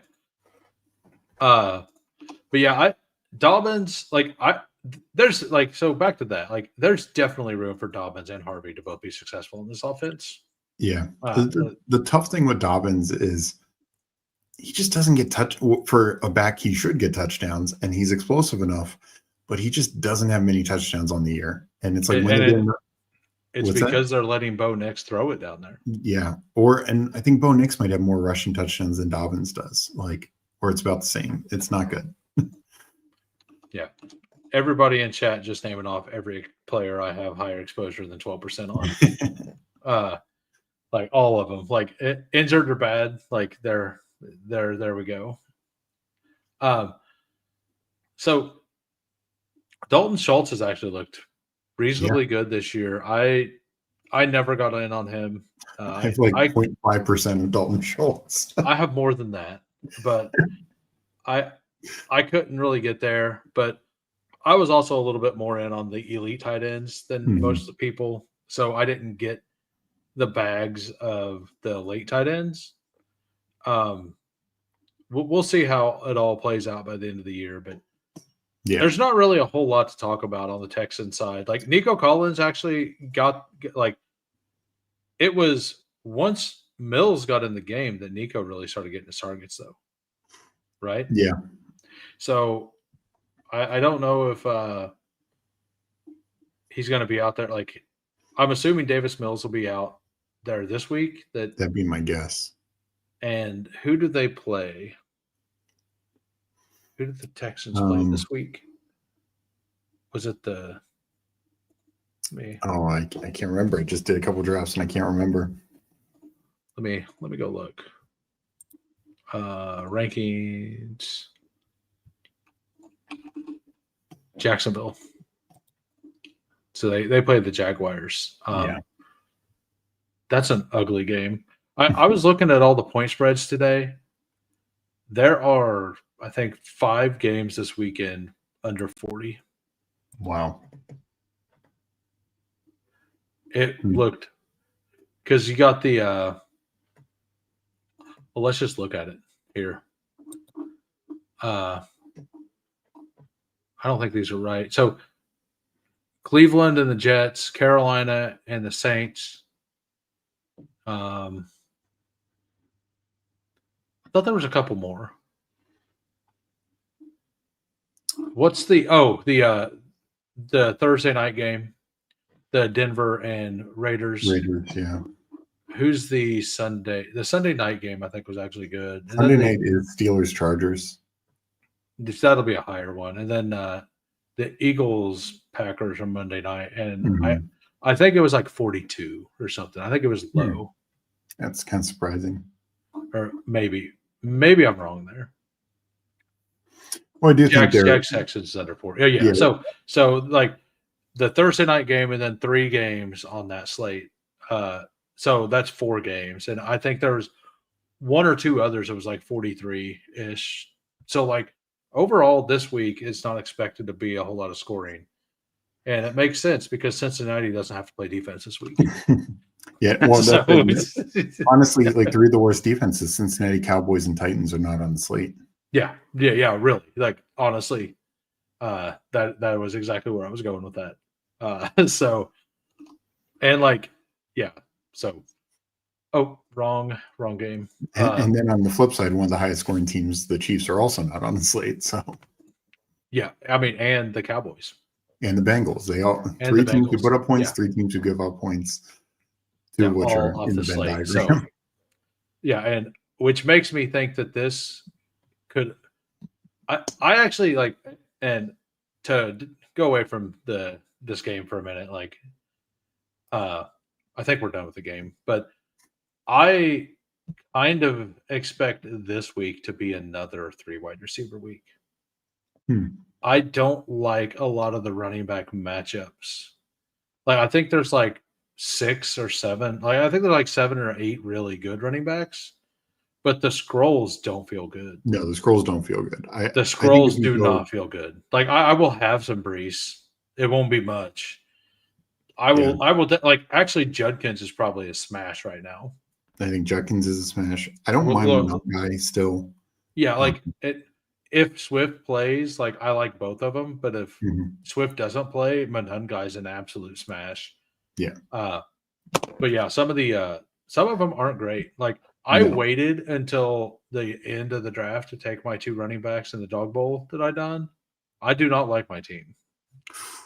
Yeah, in 12 person, that seems real risky. It was.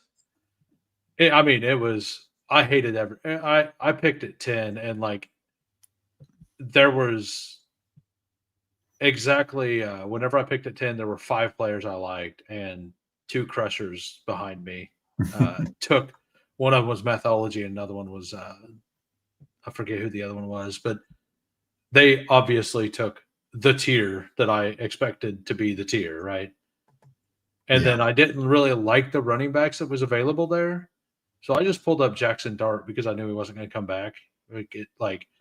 So I started with Justin Jefferson, Jackson Dart, and then the next tier just died. I took Wandale, or no, I took David Montgomery. No, I did. I took Wandale because they both went running back, running back. There were 4 running backs left and Jefferson, so I took Jefferson expecting possibly to have a chance to get an RB. That did not work. Yeah. I didn't expect to actually get it, but that's what I did.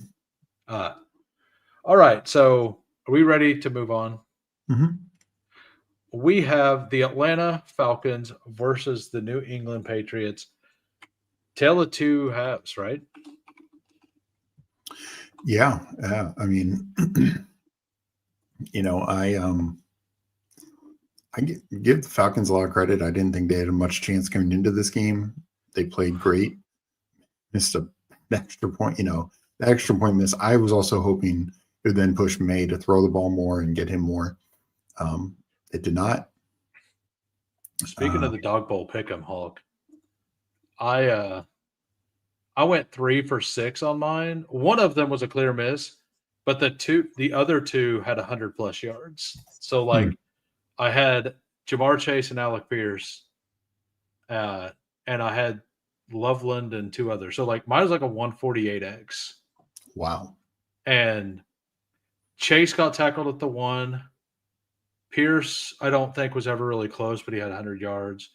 Tracy got a couple goal line carries, and he was the one that was just flat missed. So I was pretty close-ish. Yes, it was 3 of 6, but it didn't feel dead. Yeah. 2 100-yard guys, a guy who got some goal line carries. I knew when I went to 140X it was probably dead, but I tried. I tried. It was $5. I've blown $5 in dumber ways. Yeah. No, the Falcons, Drake London, what a game. Bijan, tons of involvement, just didn't get the touchdowns, didn't get the total yardage. And boy, Darnell Mooney, just totally invisible. Yeah. Yeah, another one of my stands this year. Absolutely nothing. Yeah. So Drake London this week, I full faded. I pretty much did as well. Because all 3 of those touchdowns, they lined him up away from Christian Gonzalez. And almost all of his production came there. I think that they did what Kansas City did last year with Worthy on Surtain, where they put Juju out there on to make Surtain cover him. I think they did that with Mooney this week on Gonzalez for the most part. So I don't know for sure, but it feels like that's what happened. Yeah, I mean I didn't pay enough attention to watching it to to track where Gonzalez was. I know Gonzalez got banged up as well. But no, I mean, London made some just incredible catches. I mean, it shows. Yeah. It just shows, obviously he missed last week in the 49ers game. Penix was bad. But, like the Bills game, when he's on and Penix is above average good and London is healthy, boy, is he good. Just some incredible catches. Literally kept them in this game. Yeah, I mean, and to Penix's credit, I thought Penix had a pretty good game. He handled pressure pretty well. Got the ball out, either the dump offs to Bijan and Pitts, and just London consistently moving the chains. And as good as New England is against the run, I think that the Falcons, 3.8 isn't great. And they basically didn't try to run, but they threw the ball to Bijan a lot. And that's what teams do that every week versus the Patriots. They give up running the ball in the middle and just go to the outside. And you can get some volume there. And this week, New England plays the Bucks. Yep. Yeah. And it could be Rashad White, but Bucky is back, and Bucky has been used in the receiving game quite a bit as well. Yeah. I'm curious what happens with Bucky back the first week against this New England defense. Yeah, it's definitely not a great matchup. And the other interesting thing, and look, Pitts was okay, 4 for 38, 7 targets. Tight ends have gotten New England because they generally shut down top receivers. Yep. And they absolutely shut down running the ball. So it's like teams either have to just dump, and they get good, pretty decent pressure. So it's either dump the ball off or quick throws to tight ends. This week, London just played tremendous. It was honestly like more of a scheme thing, I thought. And like, I was going to say, like, Zach Robinson, I thought had a really good game plan for this New England. Like, and I know New England's had a lot of weak opponents, but even like some of their tougher games, like the Bills, like the Steelers, and you know, like they lost the Steelers game, but they held the offense in relative check. You know, like those, we just weren't seeing, like they've not been giving up big plays, big guys, big performances, I should say. And yeah, they could not figure out how to stop London. and he was just wide open on every play. Like there, like in the few plays he was guarded, he just lost people. Oh Like, yeah, he had some incredible catches. Onto the New England side, Demario Douglas. We all heard about his dad and all that after the game. Like not before the game, or we would have probably been in on Demario Douglas because that's what we do, right? Douglas honestly should have had like 180 yards in this game. Mm-hmm. May missed him twice. Like those 2 targets that were missed, like that was May missing him. And one of those might have, like, I don't know if it was a touchdown, but it was like 50-50 to be a touchdown. I think he gets tackled, but the way he was playing, I could see him breaking an ankle tackle there, you know. But Douglas played absolutely out of his mind. The Steph Diggs touchdown was actually a really good run after the catch for Diggs. Mm-hmm. What do you think about Travion? Did you think he looked good? Do you think he looked bad? Like, and by the way, we will get to the trade in a minute. Yeah. What I'd say with Travion is I thought he caught the ball well. I thought he looked good from that department. Running the ball, I wasn't super impressed, particularly against the Falcons, who've been run all over. You know, the Dolphins, Achane and Gordon ran all over him. McCaffrey absolutely shredded them. Like even that game where the Bills lost, James Cook had 87 rushing yards. It was just game script took him out of the game. They've not been good against the run, and this is somewhat also the Patriots' offensive line. They just struggle running the football. So yeah. Yeah, I thought he looked fine. Like you've seen some explosion, but I didn't see him really have a chance to open up, right? Yeah. But like more importantly, they traded for Tony Pollard today. Did they? I'm pretty sure. Oh, I missed that. Somebody told me that. I'm not seeing it here. Maybe that was okay. That is not correct. Somebody was saying that they did in my Discord. I didn't fact check it.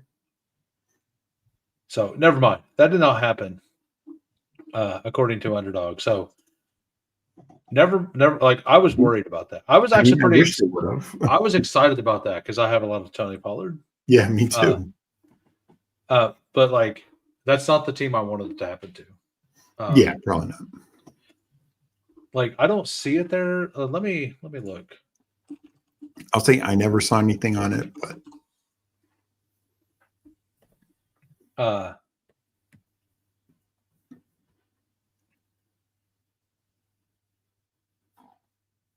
so okay, it was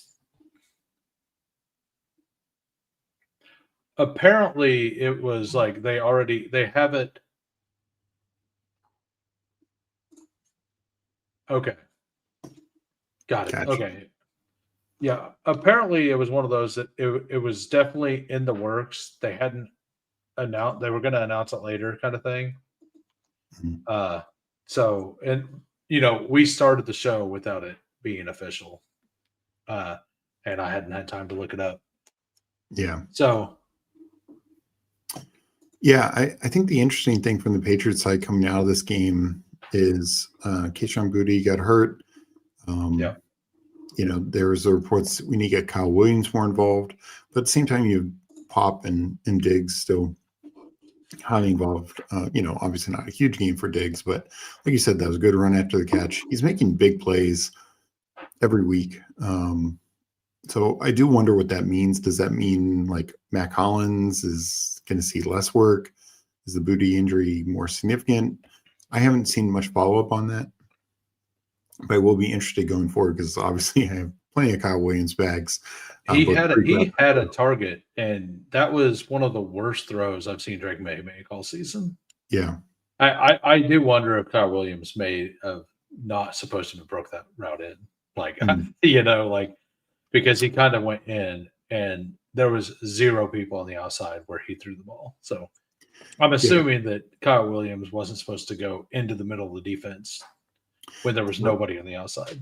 So the other thing I'll say about this game for the Patriots is this is back-to-back games, and we've seen 1 or 2 others early in the year where the pressure really got to May. Now, it didn't matter against the Browns, and May cooked them in the second half. This game, May was fine, but the pressure almost changed the tide of this game. So that is something the Patriots need to watch for going forward and just get some answers because May had the fumble on a sack and threw a pick, and this is multiple games that Drake Mays threw a pick and a fumble, and like in both of them, I believe they were up pretty good. No, the other one they were behind. It was the 5 turnover game. The Steeler game. The Steeler game. But Drake May, like in this game, he almost costed the game, basically. Yeah. Because all they needed to do was just hold on to the ball. They were up 21-7 at halftime, and then I think it was 10-27, 24. What'd the final score end up being? I think it was 24-23. Yeah, it was 24-23. Yeah. It ended up being 24-17. Yeah. For sure, because they ended up missing the extra point at the end of the game, which cost them the game. I got all my windows mixed up. All right, so yeah, I'm with you. I want Matt Collins out. I want Kyle Williams in.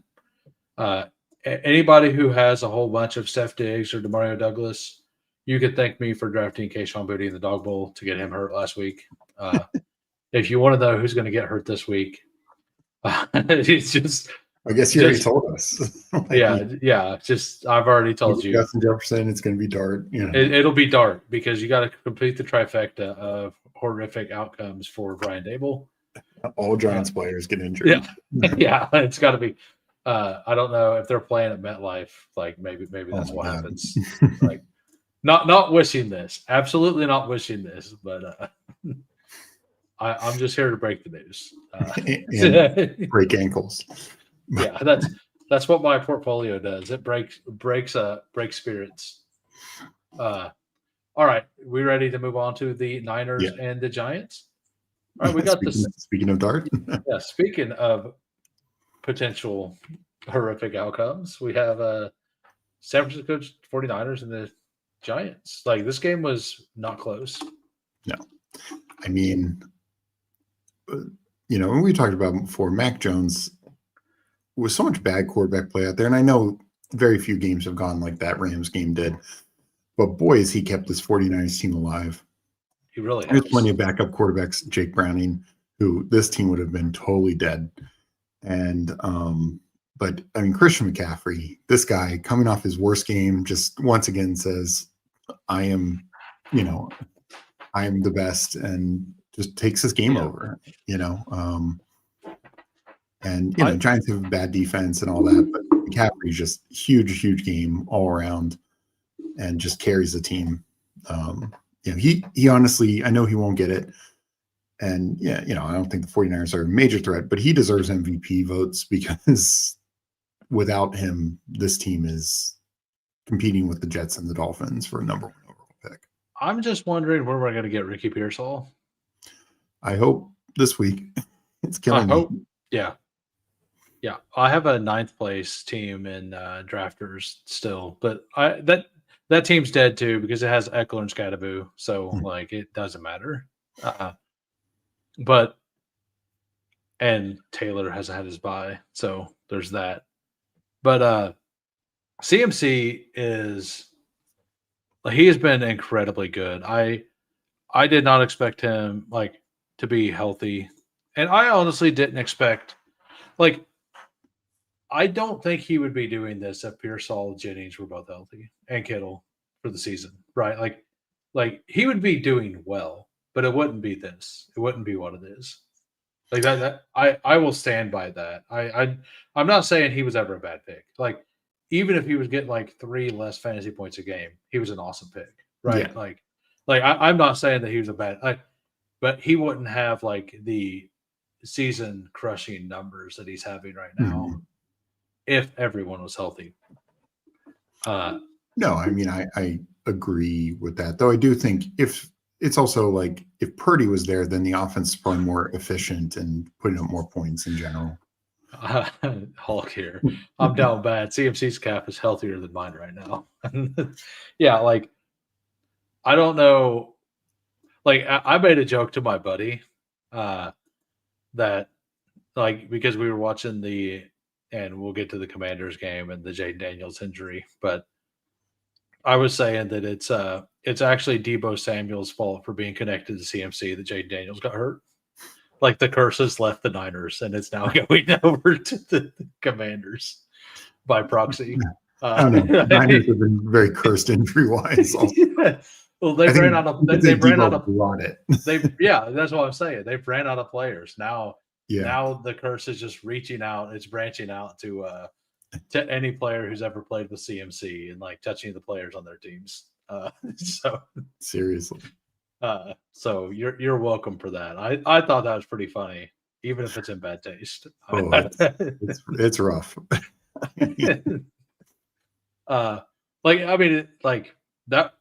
That was one of those injuries that you watch it and you don't unsee it. Yeah. But CMC, I don't think that he has a good matchup this week, and I I personally think that Gibbs should be the 101 this week, but I'm not going to not take McCaffrey every time I can. I mean, you know my stand on what Gibbs can do against the Washington defense. So I'm not disagreeing, but I actually think CMC, I mean, the Texans have shown to be the only defense that can stop them.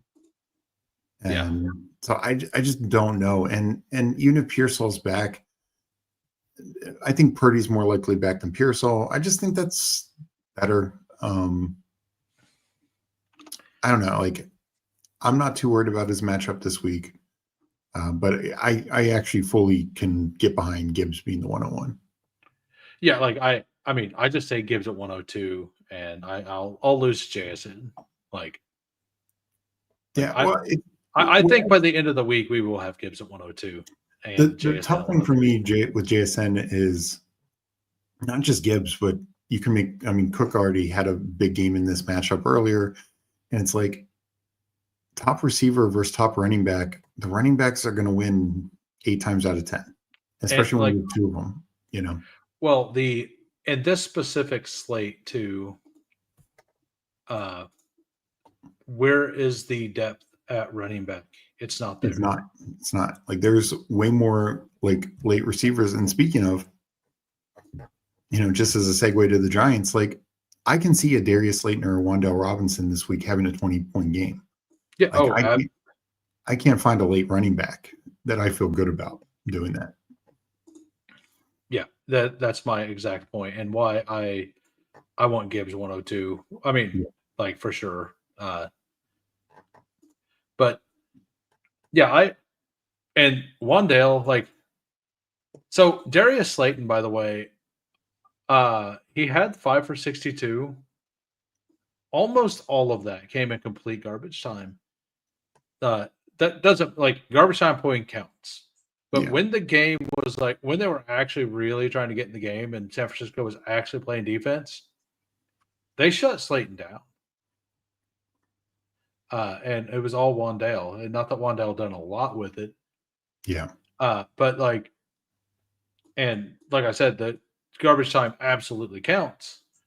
But that is something to note as well. That Slayton, I don't know what he did in the first quarters. Is to show stats by It shows quarters here. first half, so you can find that First right half there. summary. Yeah, 2 for 14. Yeah, 2 for 14. So like, he ended up having 5 for 62. Yeah. So like, he basically had 50. He had 48 yards, 3 receptions in the second half. So most of his yards in the second half. Yeah, same with Wandale. Like Wandale was 4 for 14. So Was he? yeah, that's what it said. I didn't know it was that bad. Yeah, I did not know. I know the game was very ugly. Yeah, no, that's the thing. Like, Yeah, and yeah, wow, they did. How many total yards do they have? not many. Like the first half was ugly 6. watching this game. They had 76 yards total in the first half. Like that was a good touchdown to Theo Johnson, but there was not much positive in the first half of this game for the Giants. We'll appreciate Hulk. What'd you do, Hulk? Did you celebrate? He said his calf. Huh? He said his calf seems his calf's healthier than his. I assume he. Were you dancing with BBG? Is that what happened?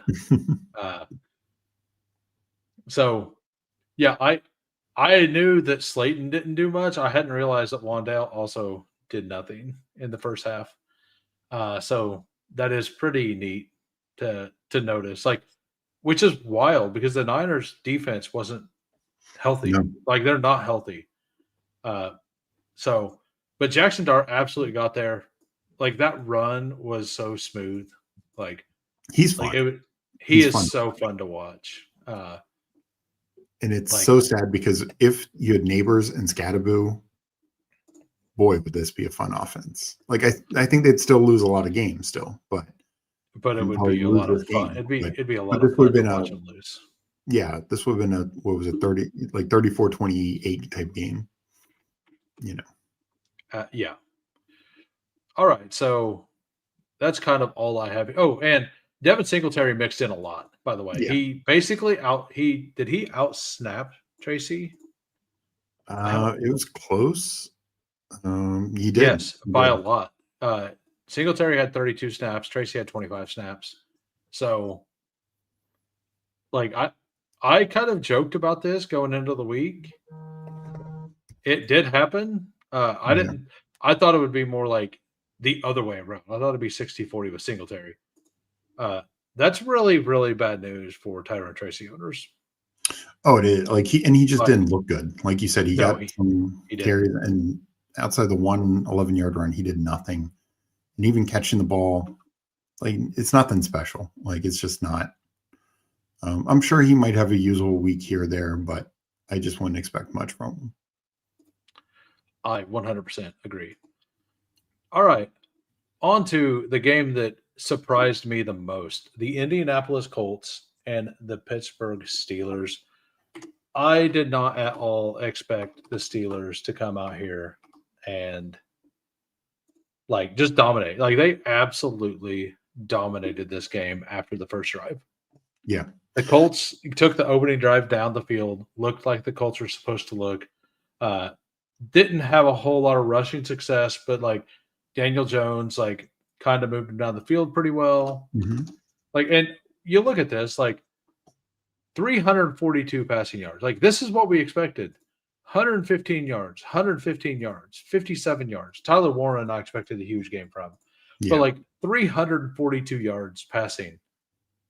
And you only score 20 points. on a team with Jonathan Taylor, who's absolutely cooked this entire season. Like, they absolutely did what Michael Leone actually was talking about. He said that he felt like this is a classic Mike Tomlin punch-up game, and to where they don't care if they get beat with a pass. They're just going to make sure that they stop the number one running back in the league, and if that's all they do, they'll consider it a success, even if they lose the game. So, and by the way, I missed my best DraftKings team. I told myself I'd do a single entry with Jonathan Taylor on it, and I had a CMC in like all my other lineups. My best lineup was the one I put Jonathan Taylor in over CMC. I had 109. I had 201 points. Ooh. So I would have been up to like 2, because Taylor that cost me like 22 points. I wouldn't have won it, but I would have been up in the top like 0.2%, right? Or 0.02% or whatever. I would have been up pretty close. I'm actually going to go look.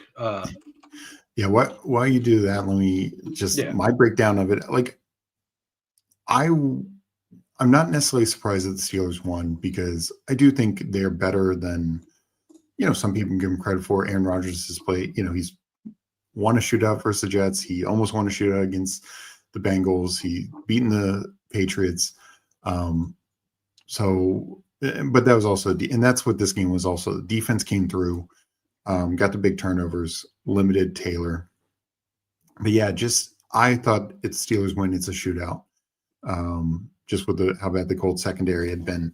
What it was is, Rodgers played fine, but it was really the defense, because they couldn't run the ball. We'll get to that in a second. Steelers have major issues running the football.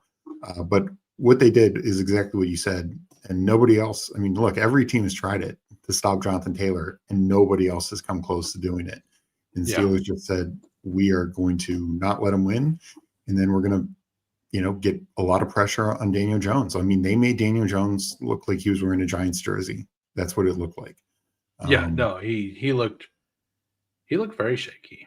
Yeah, this was by far his worst game in a Colts uniform. And I don't know if you caught this earlier when I talked on my show about the Sauce Gardner trade. The fallout from that, I mean, it's great for them, but it's also, I think they're going to invest big in Daniel Jones, because they're not going to get a quarterback any other way. They can't draft a quarterback now. Yeah. Or like trade up and draft for one. So I bet we see that in the next week or two. I wouldn't be surprised. I mean, at the very worst, they're franchising him and all that kind of stuff. But I think they're, and they should be fine. Like, he's going to have a bad game. Every quarterback has bad games. So like, I'm not too worried about it. But boy, Steelers defense, we talked about, like Sean Payton had a game plan, stuff like that on the offensive side. Steelers had a defensive game plan for this that they just executed flawlessly. I mean, that first drive, it looked like, oh boy, Colts are going to get going. But then after that, this looked like the Steelers of 4 years ago. The way their defense would shut down teams. Like, Daniel Jones was constantly under pressure, and he made just mistake after mistake. And then JT couldn't run at all. And then the game script went away. Yeah. Yeah, I can't find the team. Apparently it got cooked later with Bowers. Apparently I looked at it earlier. But anyway, but yeah, like, as you're talking about, like, I think Daniel Jones fits this perfectly, though. Like, he's kind of what Shane Steichen, like, and he didn't look great, like, in this game, but it's a one of, and it wasn't a dome game, number one. So, like, and that's something I was kind of wondering, because he's looked really good in good weather. Yeah. And we don't really have those splits because he never had a home game before. Like, with the Giants, he's never played at home in the domes, right? But he could just be a dome quarterback, like, and we haven't figured that out yet. that's kind of where I'm sitting at it with the things from this game. Because and it's something I talked about and mentioned in my Discord once or twice. I'm like, I do like the only thing that scares me about betting the Colts to win -3, uh, or to cover the 3, like, is the fact that we don't know about Daniel Jones, Yeah, that's our playing in weather, like as much, like this year, like because he left the Giants, went somewhere, learned again with Steichen, has looked way better, but he never played great in the outdoors, right? Mhm. So, like, but we never like he just didn't play great at all at the Giants, so it didn't matter, right? So, we I think that this is kind of leaning towards I'm gonna fade them a little bit more whenever they play at home or whenever they don't play at home. Yeah, my guess is it probably is a weather thing because, like, um, I think that's probably the biggest factor. And I I also just think this is most likely a fluke. I just don't know if that many teams are going to be able to replicate this um, kind of defensive performance because we know Shane Steichen's a really good play caller, and I just think the Steelers defense just outmatched them Yeah, this game. yeah, And yeah. It's just one of those things that I'm keeping up. Like I'm not going to yeah, zero the Colts in those weeks, but yeah. I'm not going to go out and have a whole bag of Tyler Warren, Mhm. right? Stuff like that. When I think the biggest surprise is the Steelers defense has just been really bad this year. I mean, they've had like two other really good games, Patriots. I mean, Browns, but everyone has a good game against the Browns. Um, Patriots and Vikings were like their other really good defensive games, but that was Carson Wentz with the Vikings and stuff like that. So, no, it was. It's probably more of a fluke. Like even like if these teams face off in the playoffs, I think the Colts could absolutely put up a 40 burger on them. You know, it's Yeah. just how this game went. Are you able to take the Steelers seriously? Like I mean, I don't some want to, but like they some seem to do fine when they have to, and yeah. they're very Jekyll and Hyde as a team. Like it to me, it's honestly a lot like the Packers, but with more firepower.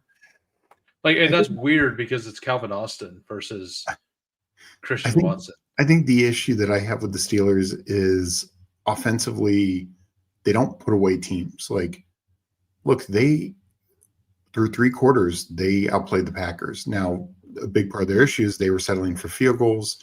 Packers were missing the field goals, and then the Packers just said, "Oh, in the fourth quarter, we'll score touchdowns." Kind of the same with the Vikings. Like they could have totally dominated and put that game away. It ended up close because they just don't. They don't have that one. They don't have a running game that they can count on, even though that game will actually look good. But they don't have a running game that they can salt games away, and then they don't have some of the killer instinct to just bury teams. Like when they get ahead, they get too conservative. They almost did that this game. Like, why is Warren running into the line all those times at the end of the game? Like, I Yeah, would have. I know it's risky, but I would have had Aaron Rodgers. Like, sure, the more of these like little outs to these tight ends and backs and stuff like that. Just keep the ball moving. Like you're just getting no yards when you run. And outside of that Cincinnati game, like they've and the Vikings game, they've not had a real running game. and speaking of that, like Caleb Johnson only got in the game for a little bit, but he didn't look that bad when he Yeah, actually got to getting his play. catch. Yeah. And I do. Where is he at? Caleb, Oh, he only he had only, five. Yeah, yeah, but like they basically used Caleb Johnson for an entire drive. And whenever they got to the goal line, they pulled him and gave Jalen Warren a touchdown. so tilting. Uh, when Caleb Johnson was actually like he actually read the blocks well. He did Yeah, have some space, like, and that's what I always said is he needed a little bit of space to really get moving to look good. But I think, and this is what we always said, is he's a better fit for this Arthur Smith defense. Like yes. Jalen Warren, and this is why I've never been like, I know he's 2 touchdowns in this game, but I mean, it's 16 attempts, 31 yards. Yeah, and 1.9. They were 1 yard and a 2 yard touchdown. It was not like, and didn't he have to like it was like multiple attempts on the first on the 1 yard one, on the first one, yeah. And the other thing with it is like I've never thought he's had good vision. I mean, he had 2 touchdowns in this game. That's like his 7th and 8th touchdowns of his career. And I know he had 1 call back in the Bengals game, but he can be explosive in the open field, but he just doesn't have good vision. Like I really don't think he's great. And for a zone scheme like this, you need that. Like I don't think he reads blocks well. And I would love to, not just for my best ball bags, but honestly for this team, I think they need a more consistent running threat. And Warren can be part of that, but he should be like, the Tyrone Tracy side of this, like that kind of thing. I just had a diabolical thought. You think Mike Vrabel would love Jalen Warren? I feel like Mike Vrabel would love Jalen Warren. I don't know if he fits that team either. Oh, that doesn't matter. Like, yeah, like it doesn't like he obviously doesn't care what fits the team. He just likes guys. That's true. Like he doesn't care about like what scheme you're good at. He just wants a guy that he likes to touch the ball because he obviously plays favorites. So just wanted to get that out there. Absolute smash spot for DK Metcalf this week. Like, what happened? And he should have had a touchdown on that first drive. It got knocked away, whatever. They still get the touchdown as a team, but then they just stopped throwing to him. Like 4 targets, 2 receptions, 6 yards. Like, so let's think about the PRs real quick. The 3-4 round was just littered with the worst picks you could possibly make. DK Metcalf was drafted every draft. Yeah. Rome Odunze drafted almost like every draft. George Kittle, not a good pick, right? No. Those are my 3 highest guys in that range. I had 0. I had out of my 80 drafts, I had 2 shares of George Kittle. I was pretty positive that it was going to be either a Bowers or a Loveland week. And I kind of nailed both of those and still didn't get money because I was so wrong on the wide receivers. And I actually late in the week switched to taking a lot of T. Higgins. But I never paired him with anybody that mattered because you had to have CMC, right? Yeah. Yeah. CMC was such a difference maker at running back. Yeah. So and I was a JT over CMC. I basically wanted 17% JT. I didn't pick at 1 or 2 very often. I ended up with 12% of one and 17% of the other. So I didn't have enough picks to get there. Yeah. But Metcalf was an absolute 0. Michael Pittman was not what you needed either. He kind of went in that range. He had a solid week, a really good week for as a player. Yeah. But no touchdown. No touchdown. No touchdown means you're cooked in that format, right? Especially it was a high scoring wide receiver week. It's just a high scoring week. I mean, we had that too, 170 points winning most contest. Usually, we've had weeks where 125 win contest. Yeah. 170 this week winning contest. Yeah. When it's the same, like you said, tight end, you had to nail those tight ends because a lot of times, for instance, Pat Freiermuth had a touchdown. There are some other guys with 1 touchdown. You're like, oh, that's good enough. Nope, not this week. Not when Loveland and Bowers did what they did. Yeah, I felt so smart. Nice having the giant bag. I had 12% Loveland. And before the Bowers thing, I felt I actually nailed this. But the other thing is Bowers. I had almost 30% Bowers, like, Wow. and I still didn't make money because I never got the early picks with CMC. Well, that's what I was saying when I was saying as a running back, it was a CMC week because he was so far ahead of most of the rest of the running backs. Like, who was number 2? Monangai, and then Jacobs. Like, it was running back scoring was down this week. Like I went into the whole week saying that I thought it could be a 3 wide receiver week. Like that's kind of where I felt. I wish I would have stuck to it a little more. And like whenever I was saying that, I actually had this thought, and I wish I would have went into it, and maybe I should have talked it out a little better in my Discord. But I was thinking more like if it is a 3 wide receiver week, I feel like it's because either Jonathan Taylor or CMC would have smashed so hard that the other wide receivers are around them, or around the rest of them. So like I think that, like, obviously looking back, it makes sense. But I don't think I was never getting to T. Higgins plus Drake London. That's what you would have had to do to make up for like the Jacobs thing, right? Or the Manon guy. So like you would have had to absolutely nail it to be right. But you have to nail it either way. Yeah, that's a tough thing with the BRs.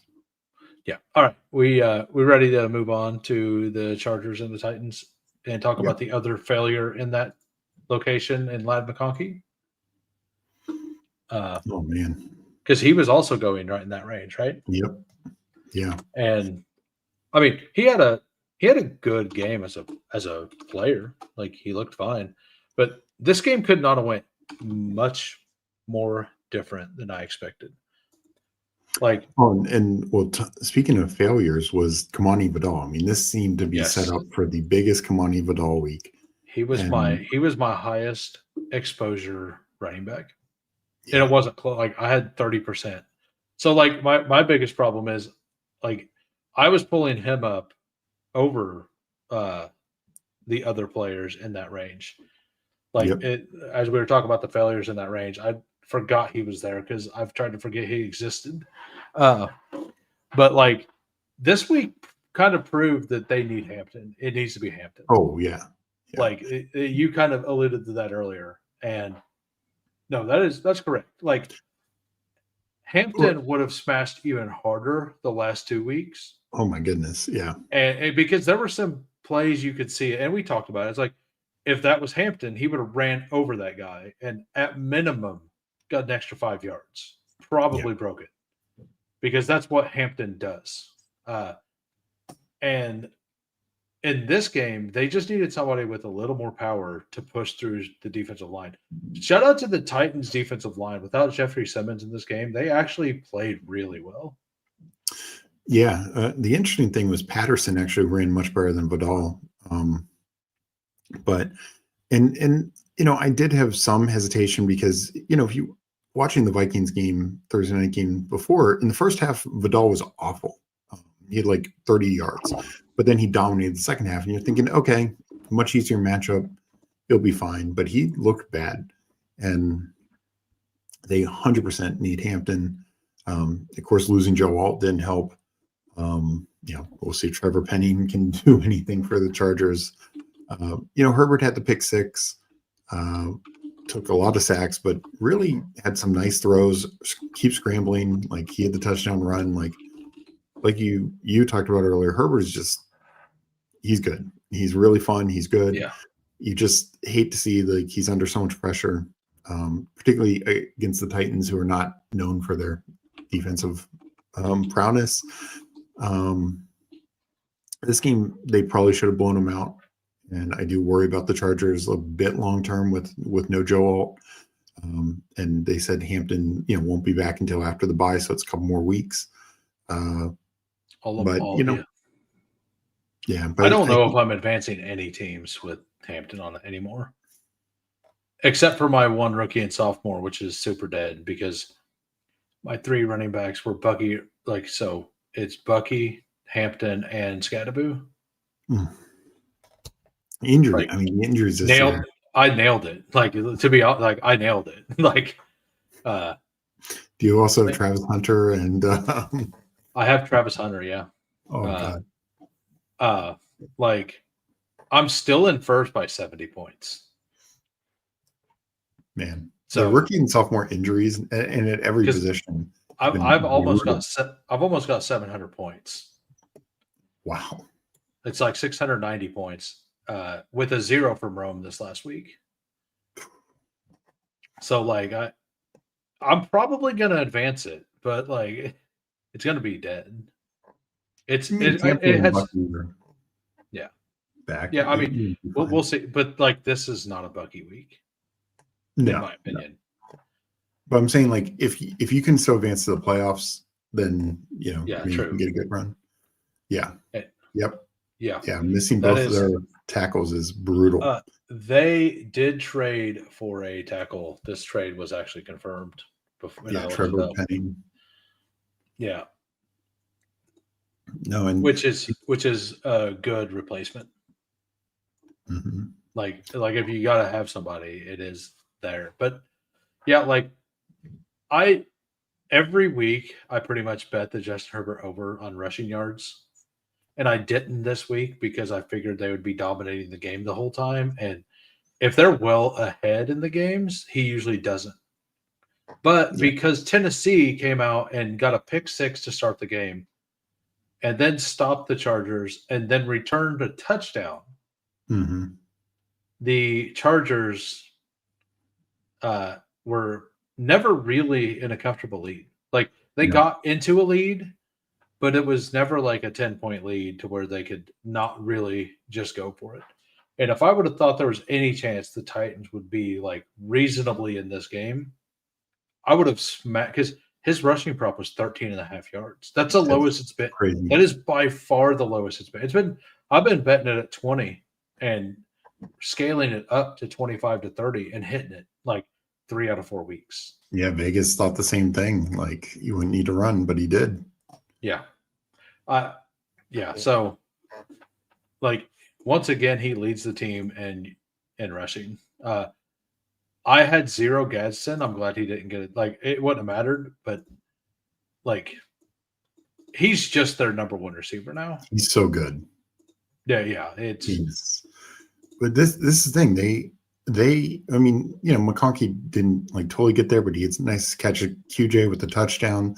Keenan Allen, he had that one, not only the 31-yarder earlier, but he had that one down the sideline that they initially called a catch. He was definitely out of bounds, but went up and got it. Like they are really good. And honestly, even Trey Harris looks good when he's out there.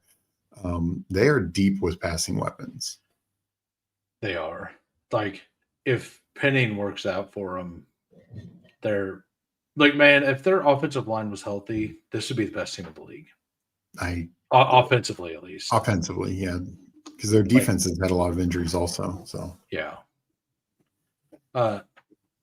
On to the Titans. Their defense played really well in this game, which surprised me. But we're going to get to Tyler Shuck in a minute, but the Titans, like Cam Ward, there for a little bit, he was starting to show some progress, but man, he cannot throw the ball if he's moved from the pocket at all. Yeah. Anytime he moves at all, the ball is just so far off. Even if he like takes the time to reset his feet. And if he takes the time to reset his feet after he scrambled, it takes him forever to reset his feet. And then once he's reset it, he always like throws it short. Right. And it's always short. It's like never sails it. It's always short from what I've been seeing. His accuracy, which was supposed to be one of his strengths coming in, has probably been the most, shocking thing. Because look, he's under pressure. I didn't see that. I thought this offensive line would be better. Me too. And some of his weapons like are injured. Calvin Ridley's missed basically the whole year. But it just, it's a lot on him, and I'm sure it's not easy with the coaching change, and it's a mess there. So I don't want to like say he can't rebound from this, but it's just ugly. Like they actually had a chance to win this game because of the defensive and special teams touchdown. They had like a couple okay drives, one down to the goal line, but they just couldn't punch it in. And Yeah. um, I was in on DK this week for like DFS reasons, because up until this week, every defense has been doubling Iomanner, and DK has been wide open. And this week, they just let Iomanner do whatever. And I mean, it didn't matter. Cam Ward missed him either way. Yeah. So, like it didn't matter. But well, and this is the other thing. They're just, and I know there's some more plays with the sacks and stuff like that, but 21 passing attempts, 19 rushing attempts, 40, and then 44 with the sacks.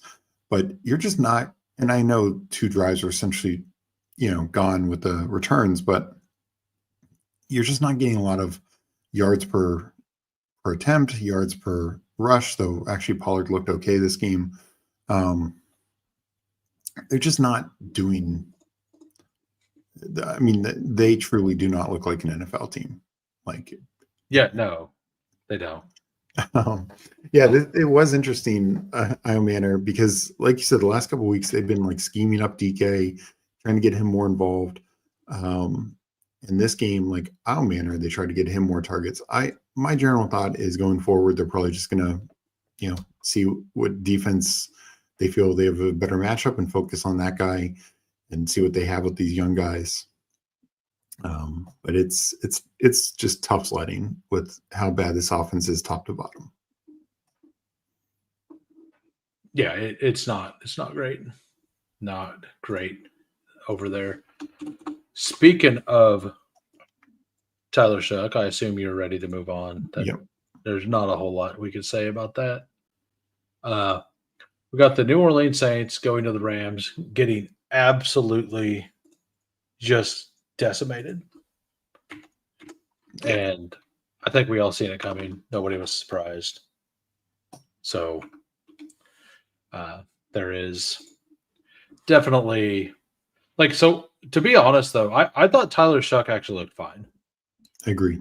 I know some people were saying he's awful, all this. Like I think Shuck and it did kind of take Taysom Hill to go in there and run the ball a couple times to get the offense settled a little bit but Shuck, like it was the beginning of the game, like a lot of players in like primetime games and stuff. Like I know this wasn't primetime, but they go out and they're unsettled and the offensive coordinator has to do something a little different to get them settled in the game. This is a guy in the second start in the NFL. So like it basically is like a primetime game for him, right? Because it's one of his chances. So I think that once the Taysom Hill came in there and did that stuff, that like he started to look good. Now, unfortunately, his number one target, Rashid Shaheed, is now no longer there. Yeah. He did miss Shaheed again on a deep touchdown as well. No, and I like Shaheed, but I think it was smart for them to trade him. Oh yeah, yeah. I think it was smart for him to trade him, but at the same time, start the season off with a 4th and a 7th to get Devon Vele. Yeah, and then they essentially traded Shaheed for Vele when you think about it. Yeah, and a 6th. Well, it was a 4th and a 7th versus a 4th and a 6th they got back from Seattle. Yeah. So basically exactly. wash. Yeah, basically. So that in that viewpoint, that's not a good trade. I think the Vele trade, like we've talked about that before. It's like because it was during the preseason, whenever they weren't using Vele in the preseason. It's like, why are they doing that? Why would they ever do that? And when here's the thing, like he's still barely gained on the field. I mean, Brandon Cooks has been ahead of him and probably will continue to be. So yeah, but Shuck, I actually thought looked good. I mean, the interception, that was, a bad throw, but what was he going to do? Like, that was near the end of the game, I believe. Oh yeah, right. Like if you throw an interception on third or fourth, like third and long, or on a fourth down the field, like I don't care. Yeah. Like especially if you're behind. Like if you were at your own 20 and you throw a third down interception like that, like, and it's early in the game, yeah, that's a big deal. But like Mm-hmm. if it was fourth down and it's 35 yards, 40 yards on field, at any point in the game, it's basically a punt. So like it doesn't matter. Yeah. I mean, to me, like, we knew this game. Rams also coming off the bye. Let's keep that in mind. At home, this is not where you typically want to start a rookie, right? No. Against the team coming off a bye on the road, one of the Great best teams in the defense. league. Yeah. Like, this is not where most teams generally choose to start a rookie. Like, even the Chargers, the Giants, they chose, yes, the Chargers were a good team, but they chose a home game to start Jackson Dart. And I watched this entire game and I did not feel like Kyron Williams had 114 yards. yeah, well, that's because early on in the second half, Blake Corum was really running the ball, but then they gave Kyron the last couple drives to get him up over. He had a fine first half, if I recall. I think he had like 40 yards in the first half, Kyron. Yeah. But I actually kind of liked Kyron, and Devontae Adams was the other good pick in the third round. Yeah. Because it was Devontae and Kyron. So Devontae was the other good pick. Yeah. So, I mean, from the Rams side, this is exactly what we saw in London. Matt Stafford just dealing, throwing touchdowns, multiple to Devontae, also to a tight end. Puka was back. Unfortunately, he got banged up, injured. I haven't heard anything like what his expectation is, if he'll play this week or not. I think they even said during the game that he probably would have been back in the game. So if it was close. I remember them saying, like, it's good news he could come back and play, but then after the game they said he's going to undergo further tests. So that to me is mixed messaging. Yeah, but it is a big game against the 49ers, so maybe he's a tough dude. Like, maybe he just toughs it out and plays.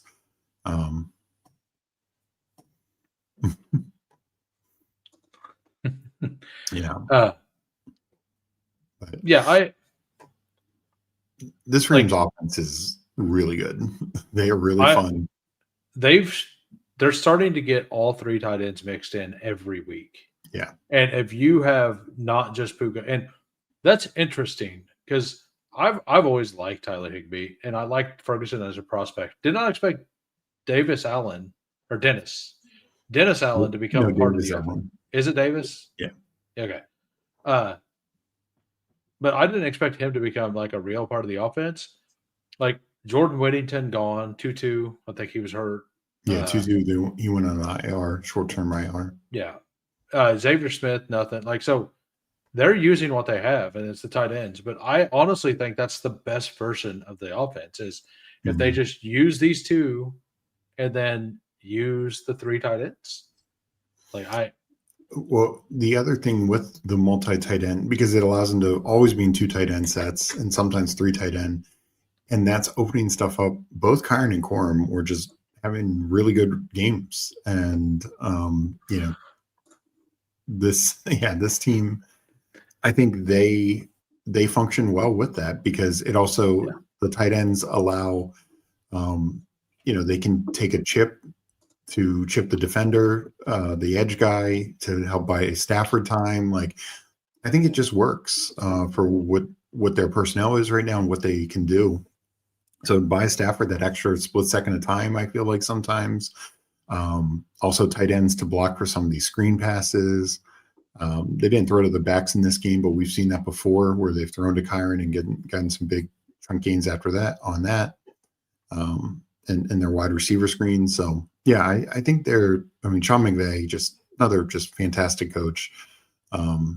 Just utilizing the personnel that he has to the best possible degree. All right. So, what do you think going forward? Do you think Taysom Hill becomes a bigger part of the offense? Because I think that with Shaheed out, they're going to lean on Taysom a little more to like. I think they're going to do a lot of two tight end stuff.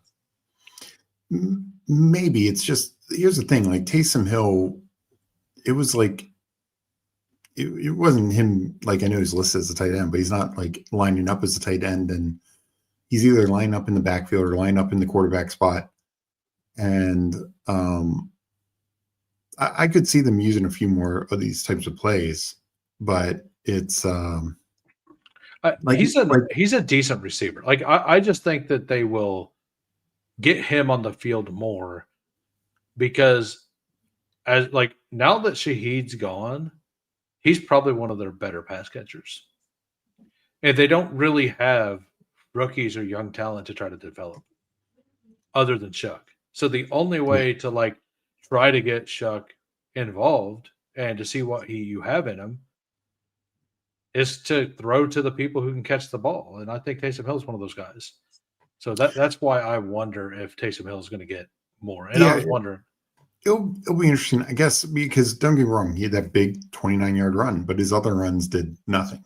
Right. So I'm thinking more as like splitting them out. Like, do they really want to have Shuck thrown to Bub Means? You know, like. Well, I mean, it should be Cooks and Vele, but yeah, I get the point. I mean, it shouldn't be Vele because he shouldn't be on the roster. But that's a different conversation. Yeah. Like they're the same. They were drafted in the same class, right? I'm pretty sure they're both on their 4th-year deal. Who? Vele and Shaheed. No, Vele is. He was a rookie last year. He was drafted with Franklin. He's just older. He was an older prospect. That's what it was. That's right. He was a rookie last year. I don't know why I forgot that. It's because, I don't know. But it feels like Vele's been in the league for 6 years. It does. He plays like one of those guys. He plays like Mac Hollins. Yeah. Like, which is weirdly a compliment. Like, I don't want it to be a compliment, but it's actually a compliment. Like, because Hollins is a fine guy. All right, we ready to move on to Jacksonville and the Raiders, which was a awesome game. We have fourth quarter. I mean, so this game was 6-9 going into the halftime, right? Yeah. And the game ended. What was the final score? It was 30-29. Yep. And it ended up going to overtime. It was a lot of fun. One thing I noticed on the Jags side, number one, there was 2 different times they pulled Travis Etienne to put Tootin in on the goal line. Yeah. Which is interesting because it's not really a game. I was going to say, and it's not like he's done well at it this year. No. They've done that a bunch this year, and he's not really been that good at it. But it's also not Etienne's game. So it's not, but I like Tootin. That was the big thing coming out. So he had like this big yards after contact, but it was all like edge runs where cornerback, he breaks a college cornerback who's 5'9". It was it was basically Caleb Johnson stuff. Yeah, but even more so in the sense of he never, like, anytime he got good contact, he got stuffed. He had one of the highest yards after contact, and he had the highest stuff rate of any back coming out. That's exactly how I felt about Caleb Johnson, though. Like he never broke real tackles. He only broke arm tackles. And I seen that. Like I hated chasing Tootin up the board. I was all in on Tootin in the big board whenever I was getting him in the last round. I had a bunch of them there. Made sense, yeah. And then whenever people realized he was super fast and he started going earlier, I ended up going from like 15% all the way down to like 6% because I just stopped taking him. And he ended up going to this situation that I think is a great situation. And just because it's a Liam Cohen thing, like I trust Mhm. that Liam Cohen's really good. The problem is that Trevor Lawrence is not really good. I think the sample size is big enough now that we can say Trevor Lawrence is not going to be good. And like, I, I don't see it. Like, if the ball is thrown outside the numbers, he cannot make those throws.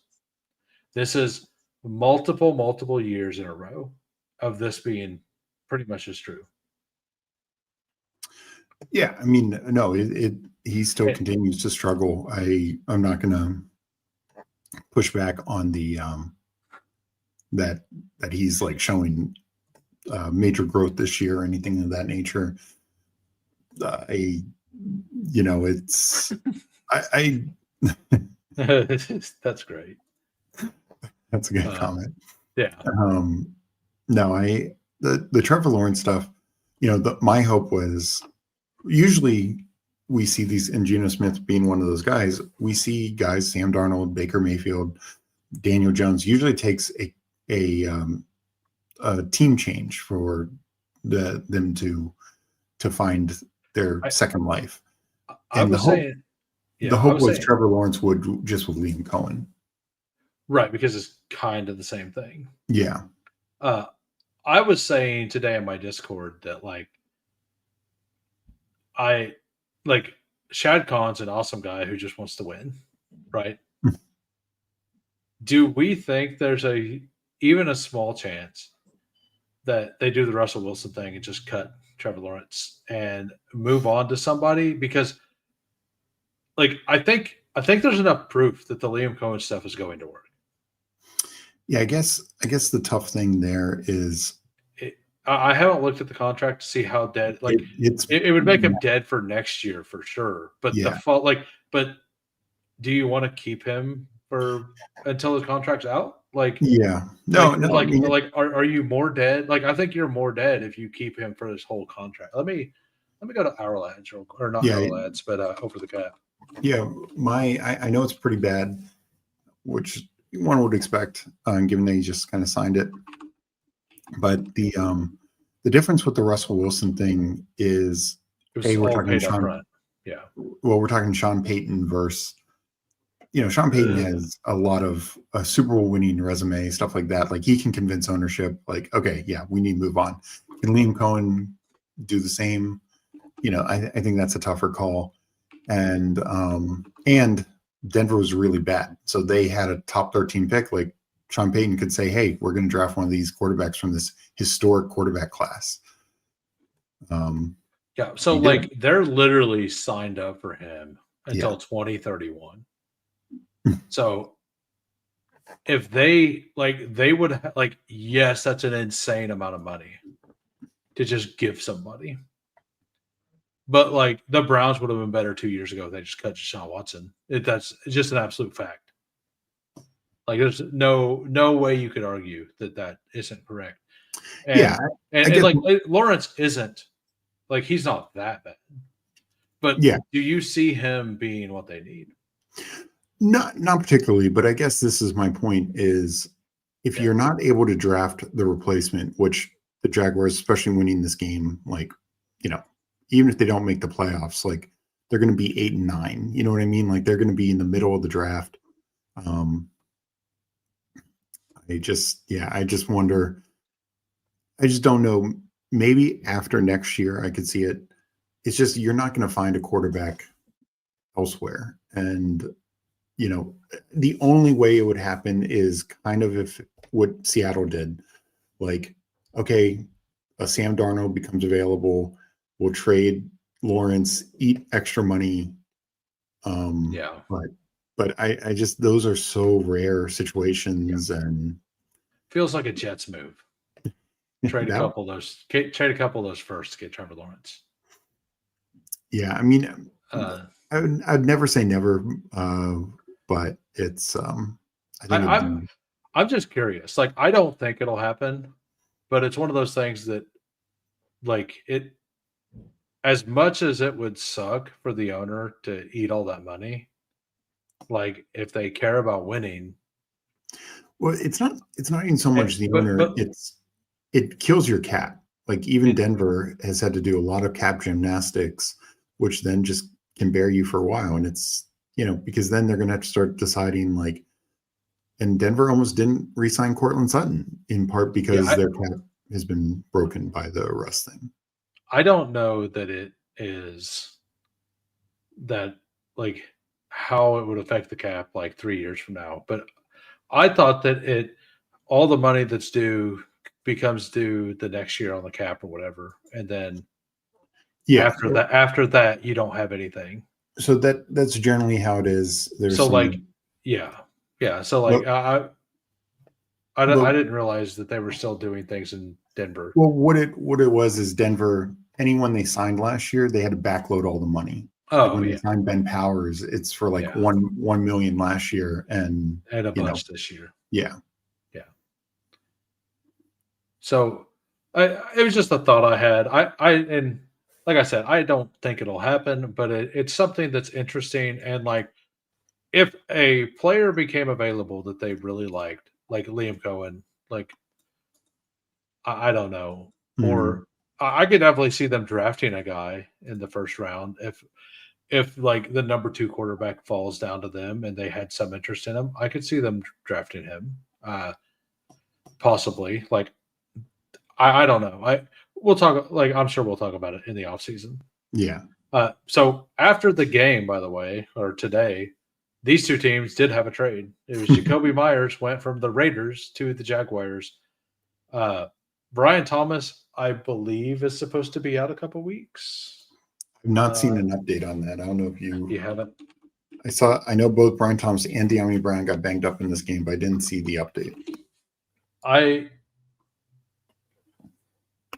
Low grade ankle sprain, still has a chance to play. I mean, maybe I just want Brian Thomas to sit for a couple weeks and actually get healthy because he's not playing good unhealthy. Yeah. So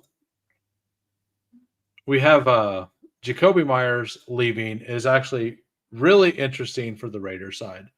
So on the Raiders side, we have actually a lot to talk about because number one, the difference in points, I'll bring it up. So the Raiders schedule.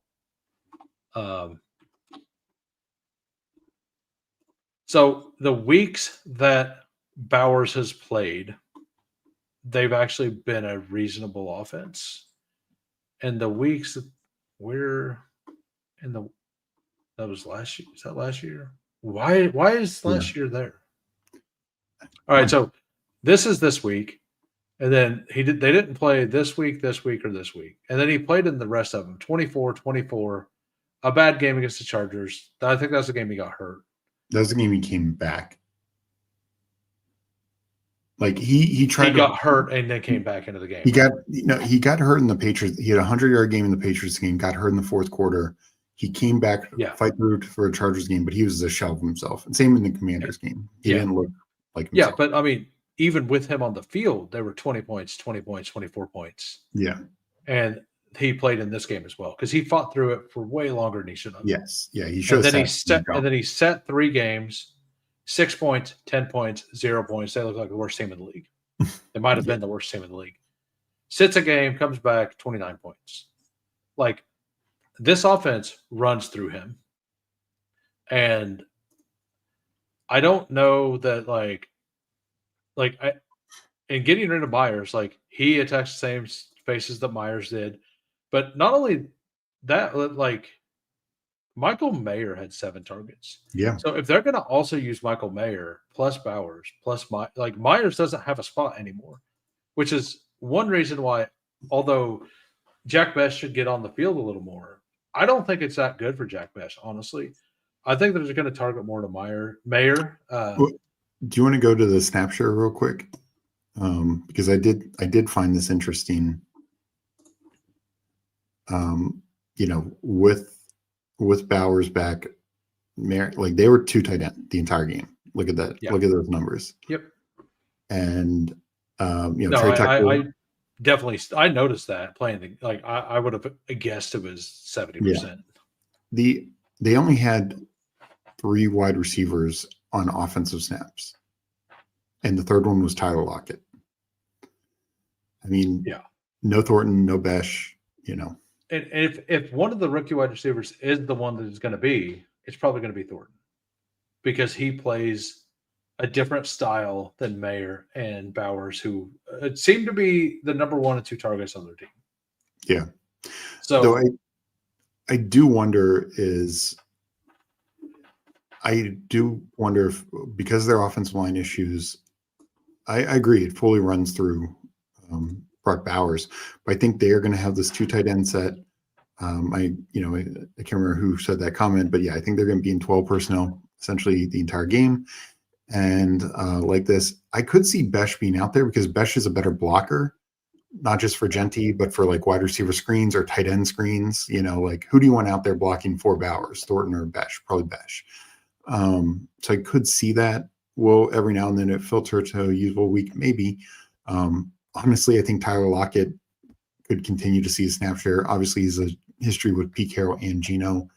And if you notice, he did have a big block on that Genty touchdown reception. Tyler Lockett had a huge block that sprung him. So, and by the way, Ashton Genty looked absolutely legit in this game. He looked like we thought he would coming out of college. Well, and this is the thing, like they need to utilize him out of the backfield. He can be a dual threat weapon. Well, they've stopped using him straight. Like their offensive line is horrendous, and they continually ran him straight at the middle of the line. They couldn't block. Now, like every game they've been successful, it's because they're getting him outside of the tackles, whether it's sweeps or like stretch plays, stuff like that. Like that's where like it's not that Genty can't run inside, it's that they can't block. So if you get him one-on-one with anybody, he's most likely going to win. And I'll say this: I really like Ashton Genty. I want him to succeed, and we saw it on the one catch here. Also on multiple returns, Raheem Mostert's still some juice. Get the ball in his hands in space. I would scheme up some more touches for him. You know, not I don't think it'd be good for my Genty best ball bags or anything like that, but from an offensive standpoint, every return it looked like he was about to break it. Like he is some legit juice still. Yeah, he's not the player he was 3 years ago, but I would get the ball in his hands a little bit more. Yeah, and Hulk's right. Like they said that they liked Besh as a Myers replacement eventually. Yeah, which is hilarious because then Myers got upset and said to trade him. So, but like I don't know, Besh hasn't been able to get open whenever he's been on the field either. So it's not like it's that big of a deal. But I do think that like my takeaway is that Ashton Genty is now useful. Like Bowers opens Genty up because they won't be able to just fully stack the box every play. Well, and Michael Mayer is probably going to stay in to block the most. Yeah. Like he way more than Bowers. Like not that Bowers can't, but he will. But Mayer, I do think, becomes the target number 3 or 4 in this offense. Like I think Tucker and Mayer will be targeted about the same. Tucker for the big plays. Genty out of the backfield is going to become a target every week. And Bowers is going to be the feature of the offense. No, I agree. And they have to get the ball out of Geno's hands. When we've seen it, he takes too many sacks. He makes bad turnovers. They need to just let Geno get the ball to his playmakers. And for fantasy, I don't think it matters if it's Tyler Lockett or Jack Besh. Like, yeah, probably. If you can consolidate these other targets, like I mean, if you take you're not going to just take the Jacoby Myers targets and give them to Lockett or Besh. You're probably going to spread those out between the other players that matter. Yeah, those are probably going to go more to Tucker first and foremost. Yeah, like two of those probably go to Tucker, and then one each to like Genty Mayer, and then like one or two of them go to Lockett and Besh or whatever. Yeah, like something like that. That's how I see it playing out. It sounds like you kind of agree. Yeah, generally. All right. We ready to move on to to my team and then your team, who neither one of them look good. Yeah, we can. All right. We got the Kansas City Chiefs and the Buffalo Bills. This game, the score ended up looking pretty okay. The game was not close at all. Mhm. This is a classic case of, I mean, we had a chance to tie the game at the end of the game. Yeah. And I'm sure Bills fans were absolutely horrified when the field goal missed, because we've seen that script before, Oh yeah. but we haven't seen that script in the regular season. Like, they absolutely dominated Kansas City. And I do think that this is one of the reasons why they went out and got Joey Bosa, is because Joey Bosa has always played Kansas City good. He knows Kansas City. He knows Andy Reid. He's played a bunch of ball against Andy Reid and that scheme, and he absolutely wrecked this game. Yeah. He really did. And with that being said, like, Rice had an awesome game. Worthy was missed a little bit here and there, but like, Kareem Hunt actually looked good. Hmm. Like, like get Clyde Edwards-Helaire out of here. But like, come on. Like, we're not, are we serious? Like, I don't think that's something a serious team should be doing. Just gonna throw that out there. But yeah, Kareem Hunt actually looked good, like, whenever he got more carries. Maybe he's a guy that you just need to get a bunch of carries. Like, whenever he was a rookie and he was really good on Kansas City before the incident,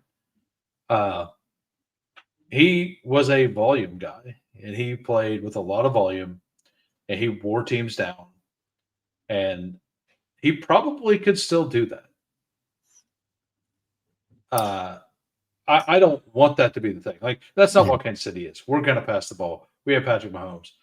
He had one of the worst passing days of his career, 15 of 34. Still had 250 yards on 15 completions. Yeah. No, it was my perspective on the Hunt thing. Like, I mean, look, he's been fine this year, but it was also the Bills' run defense has been real bad this year. So, this is a game where Pacheco might have really eaten had he been there, because he does have more explosiveness than Hunt. Yeah. But no, I thought the Bills had a great game plan against Mahomes. Like, obviously, like that 4th and 27 or whatever, where he hit Rice, and he hit some big time throws. But like you said, he missed some. Like, he missed Worthy a couple times, missed Marquise Brown once, missed Rice once or twice. So yeah, Well, to be honest, like, the play before the last play of the game, he threw the ball where it could have been caught. Like, it could have been a tie game. Like, and it would have been a game Kansas City didn't deserve to be in. like we got dominated.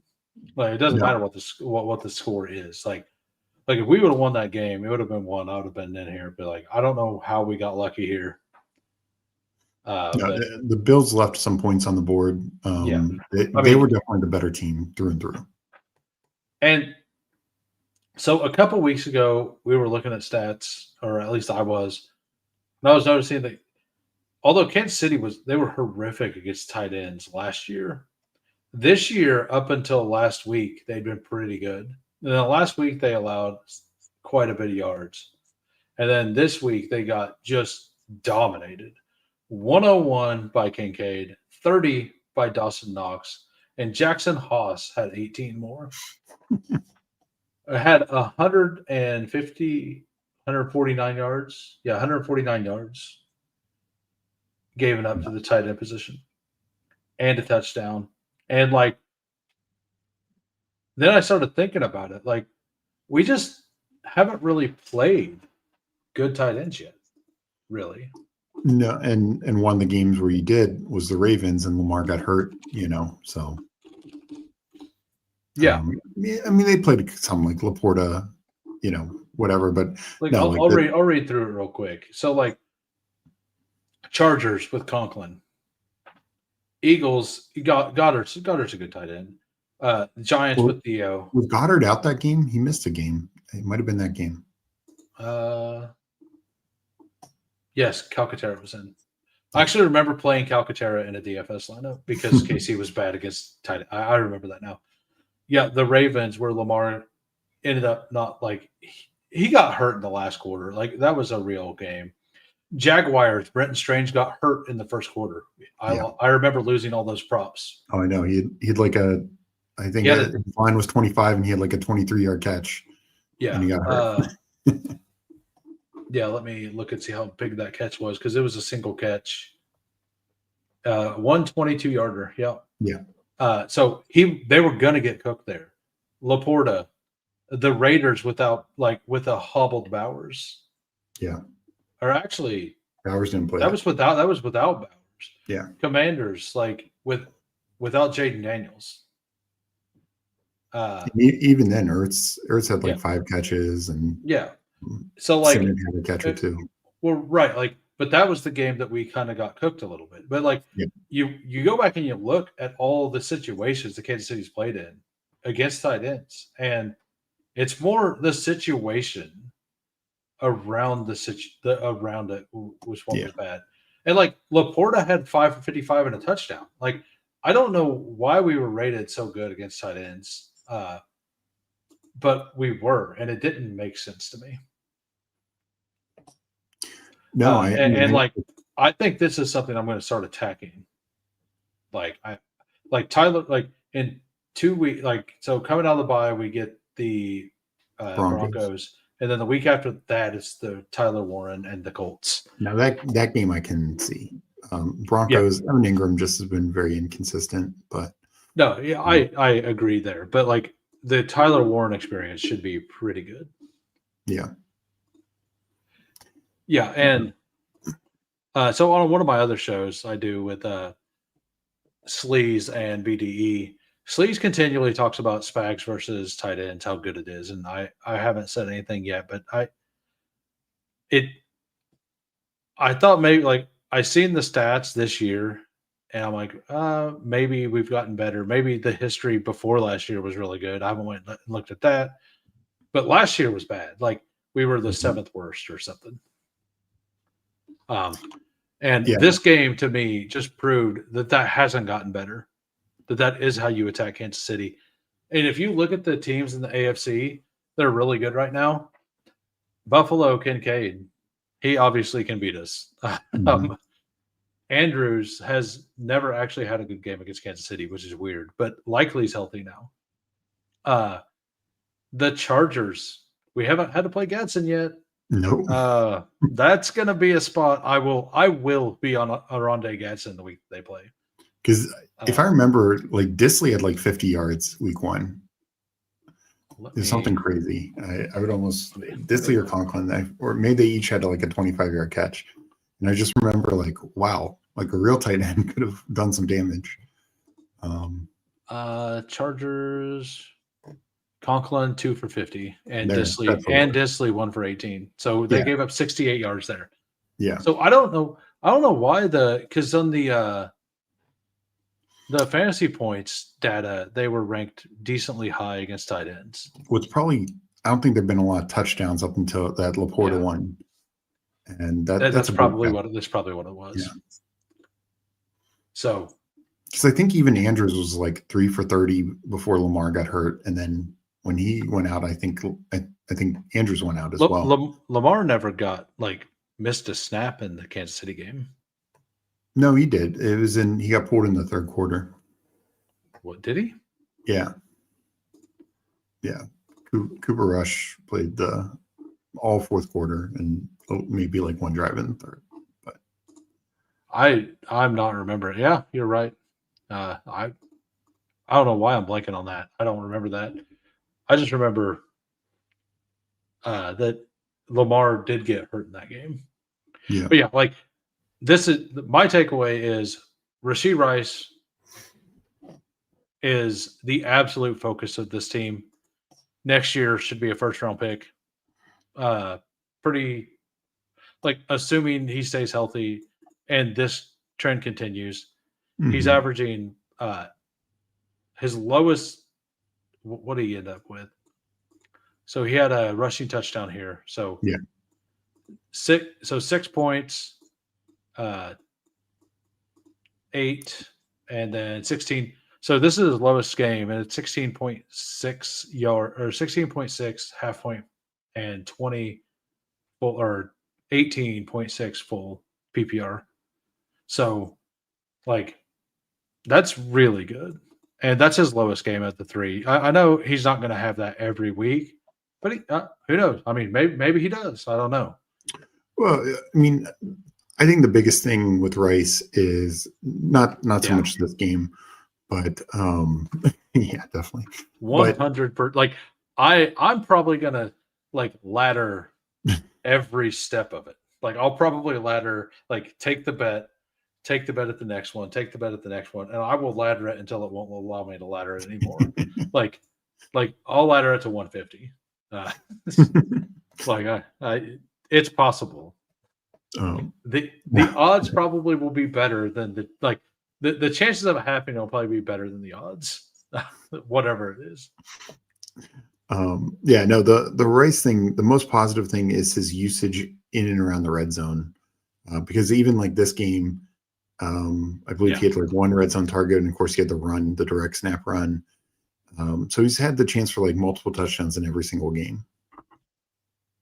Right, and he just looks like he just looks smooth out there. Like he's beating people off the edge, like running past him. Like he looks really good. Yeah. So James Cook, by the way, 114 yards, no touchdowns. I thought Ty Johnson touchdown was tilting. The what? Oh yeah, Ty Johnson touchdown. I was completely out on James Cook this week because Kansas City had been really good versus running backs, and a touchdown to him would have been nice, but it wouldn't have really made him like a smash, right? The problem with Cook this year is they're not throwing the ball to him. Yeah. At all. So even when he super smashes, like somebody else will be close because especially because I was way more into him on like the DK salary stuff than on an underdog this week. Which is weird because you play more people. So the player pool is more expanded. Yeah.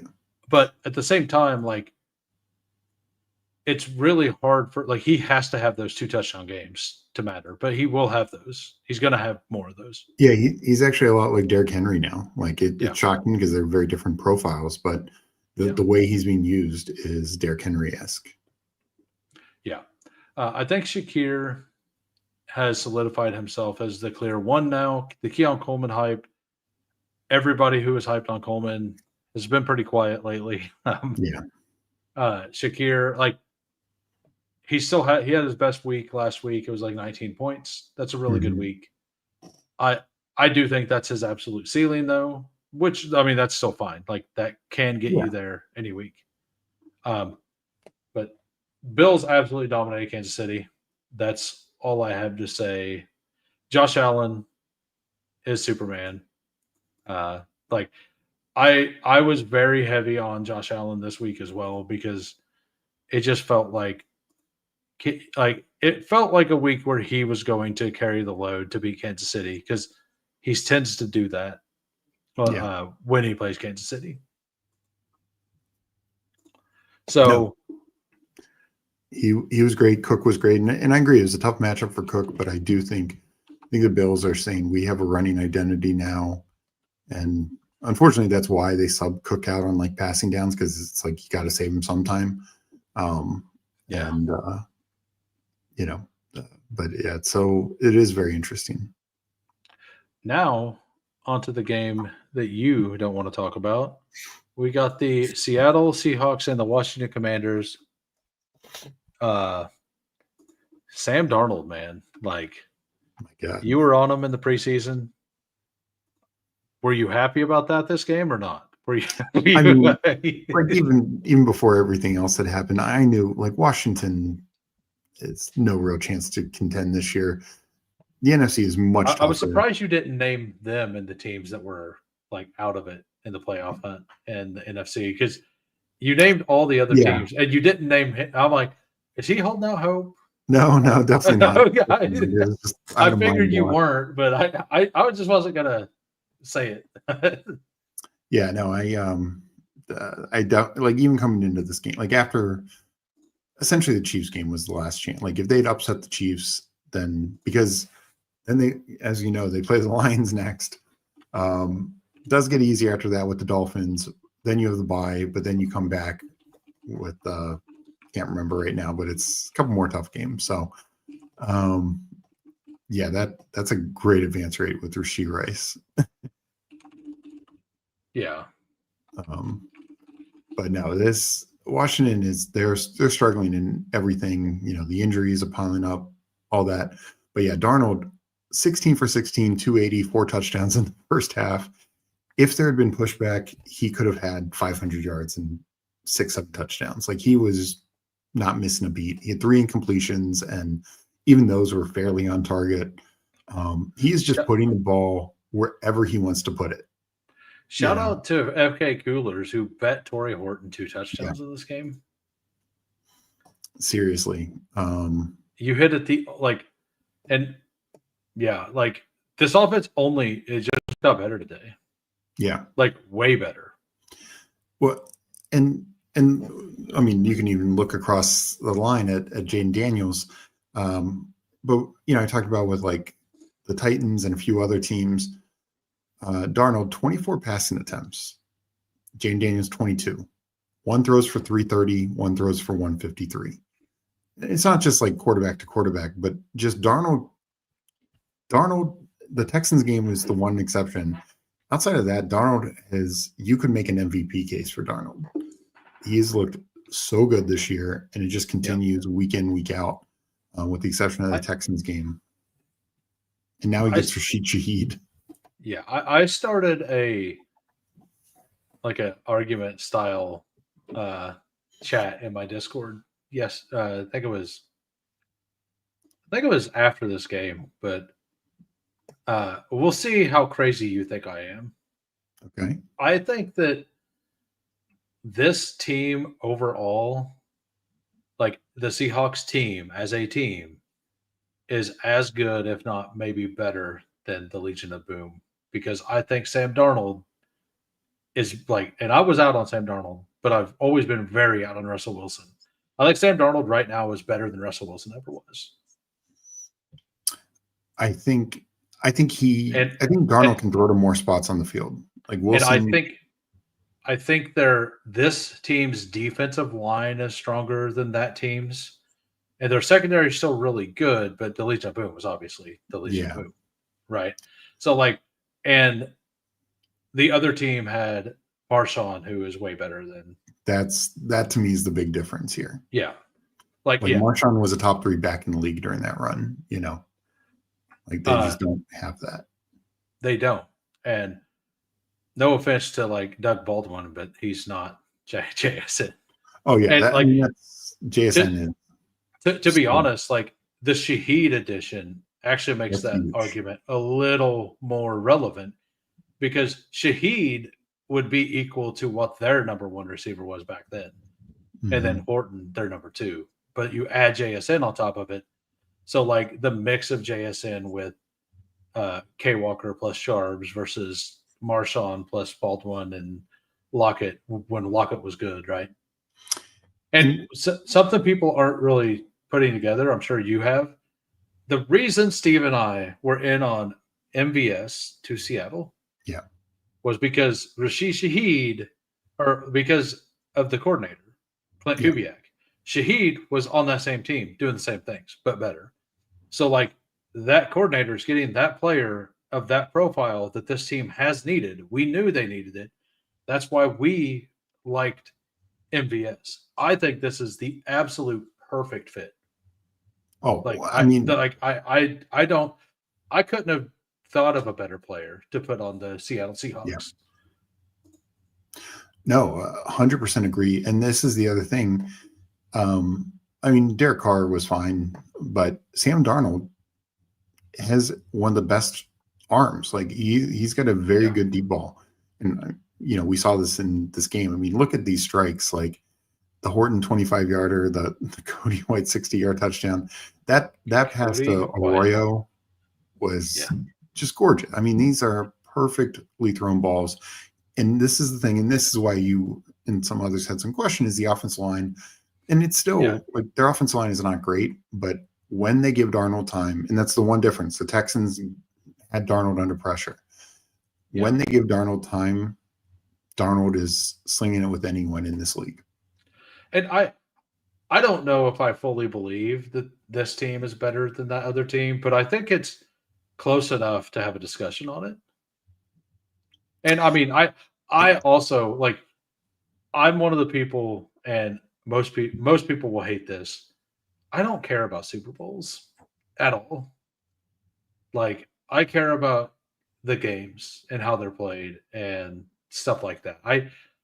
I don't think how you do in a single game should define your career. Mm-hmm.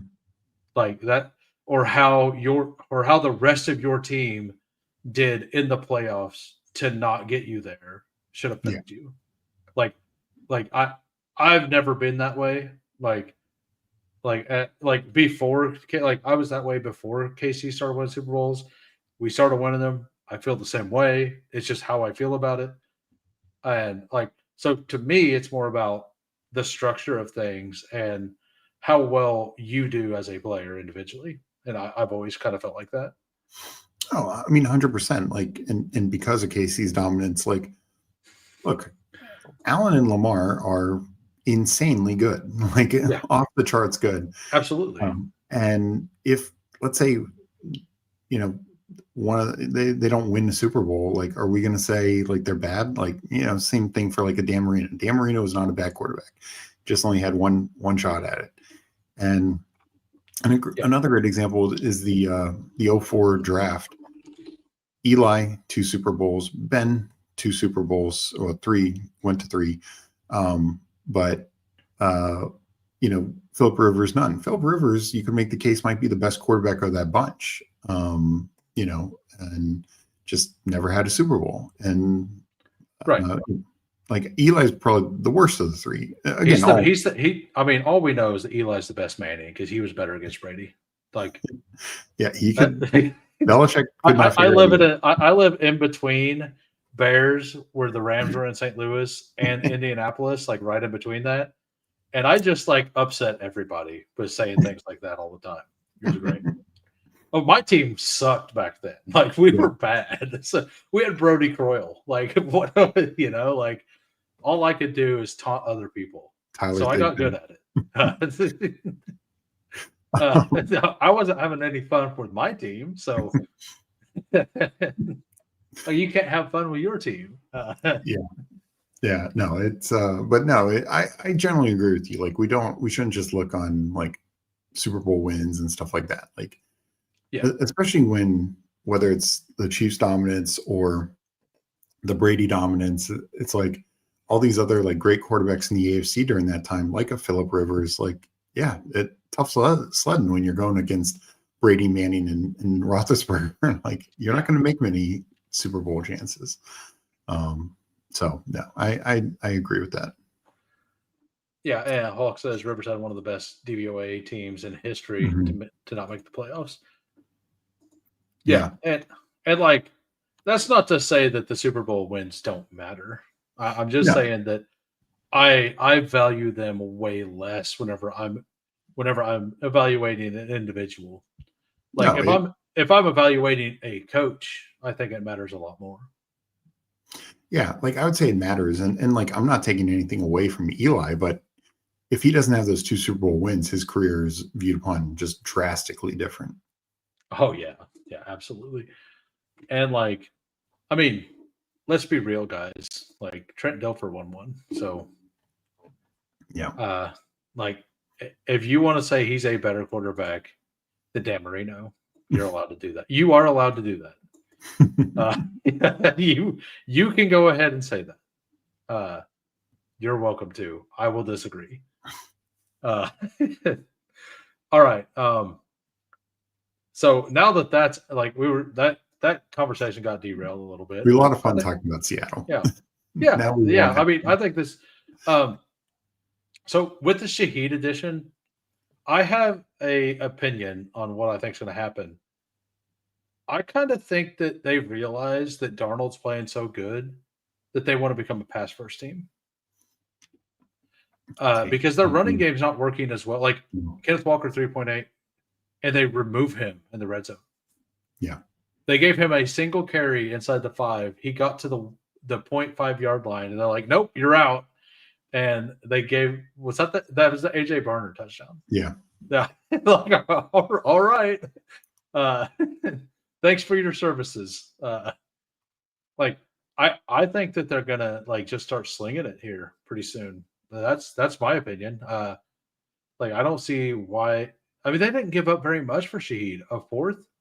Fourth and a He's a sixth. he's a good player.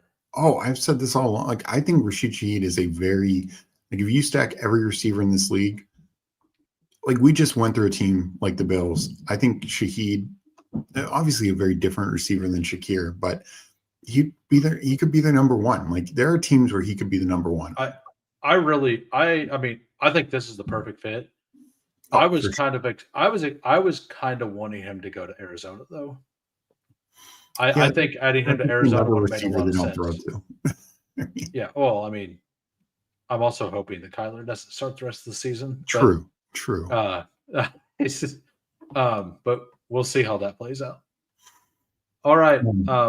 So what do you think? Do you think that there's a chance that they become more pass heavy? I actually do, especially if the Cup injury isn't that serious, because I do think Cup would be the perfect fit for how this goes. Like Cup, right, like a little chain mover, JSN working the intermediate middle, and then Shaheed vertical.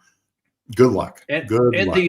The emergence of AJ Barner being a real good player. Like they have 2 tight ends who are both like one of them is only a receiver, but he's pretty good at it and learning. But Barner is just an animal. Oh like, he is like I'm gonna have fun drafting him in the 15th round next year. Like I'm gonna have a lot of fun taking him in the 15th. Like I don't think he'll go up that high, but like if he's in the 15th round, I'll have my 8 to 10%, and I'll love it. Like I'll like it. So go ahead. Yeah, I just don't see him like things would drastically have to change for Barner to become, like, especially with like Arroyo coming on too. Yeah, like I just don't see Barner being a player who's being drafted like round 12. No. So, the one thing I will say is I do think it is a slight hit on JSN with Shaheed there, because that's just going to take away. I don't have very much. I don't. But I think obviously the biggest winner is Sam Darnold. I think we're going to see more of these types of games, 304 type games. Yeah.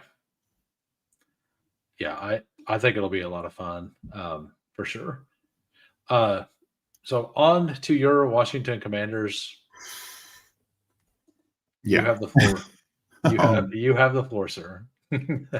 So, I mean, this game, and look, I really didn't have expectations coming in. Seattle coming off a bye, extremely good team, even coming on the road. I thought Seattle had a fair chance to win.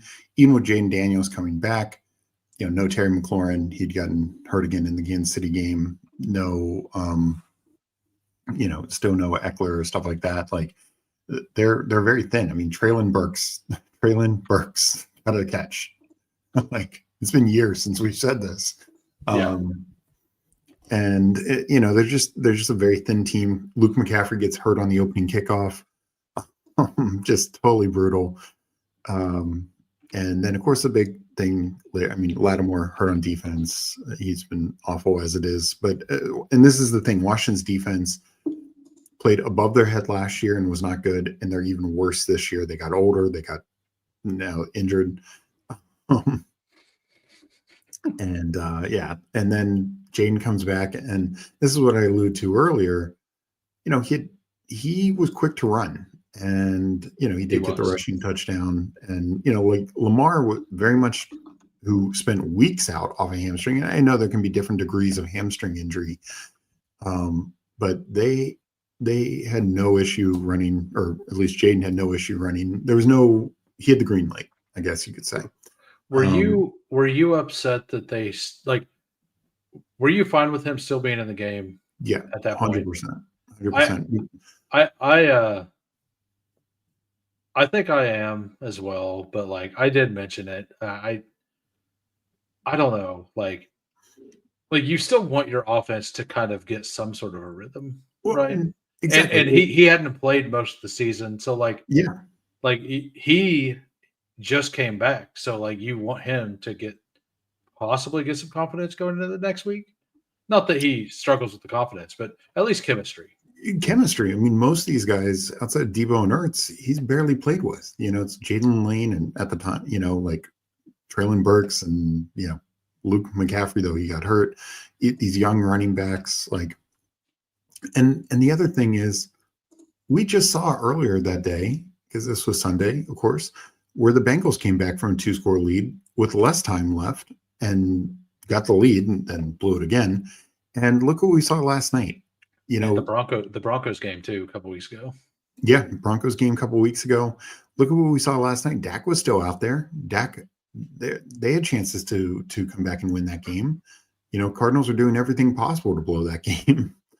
And yeah, that's what teams do. Like Daniel Jones was down 2 scores, and then he throws that touchdown to Downs and then makes it a 1-score game. Like that would have been the same kind of rough situation if they score there. I mean, a little different. I understand and when he started that drive was 12 minutes left. It's not like it was 5 minutes left. Like they just unfortunately took a long time on that drive also. And people don't get subbed out. Like you'd be rarely do you find a situation like I don't think Mahomes would have left that game. I don't think Josh Allen's leaving that game at that score. Find me coming off an injury or not. I just don't. I think you'd be rare to find a situation where they take somebody out with 12 minutes to go. Yeah. Especially at home. Also, that does play into it. So no, I have no issue. I do. Yeah. The one thing I would have said is, and again, Lamar didn't really have to run, but it felt like Lamar did not have the green light to run. Like like it wasn't really him doing Lamar things.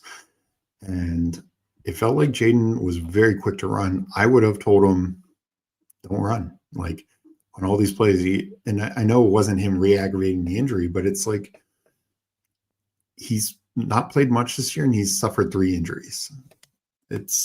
I would have had the training wheels on him and just been like, throw it away. Like what we said, like some other guys, like just get rid of it.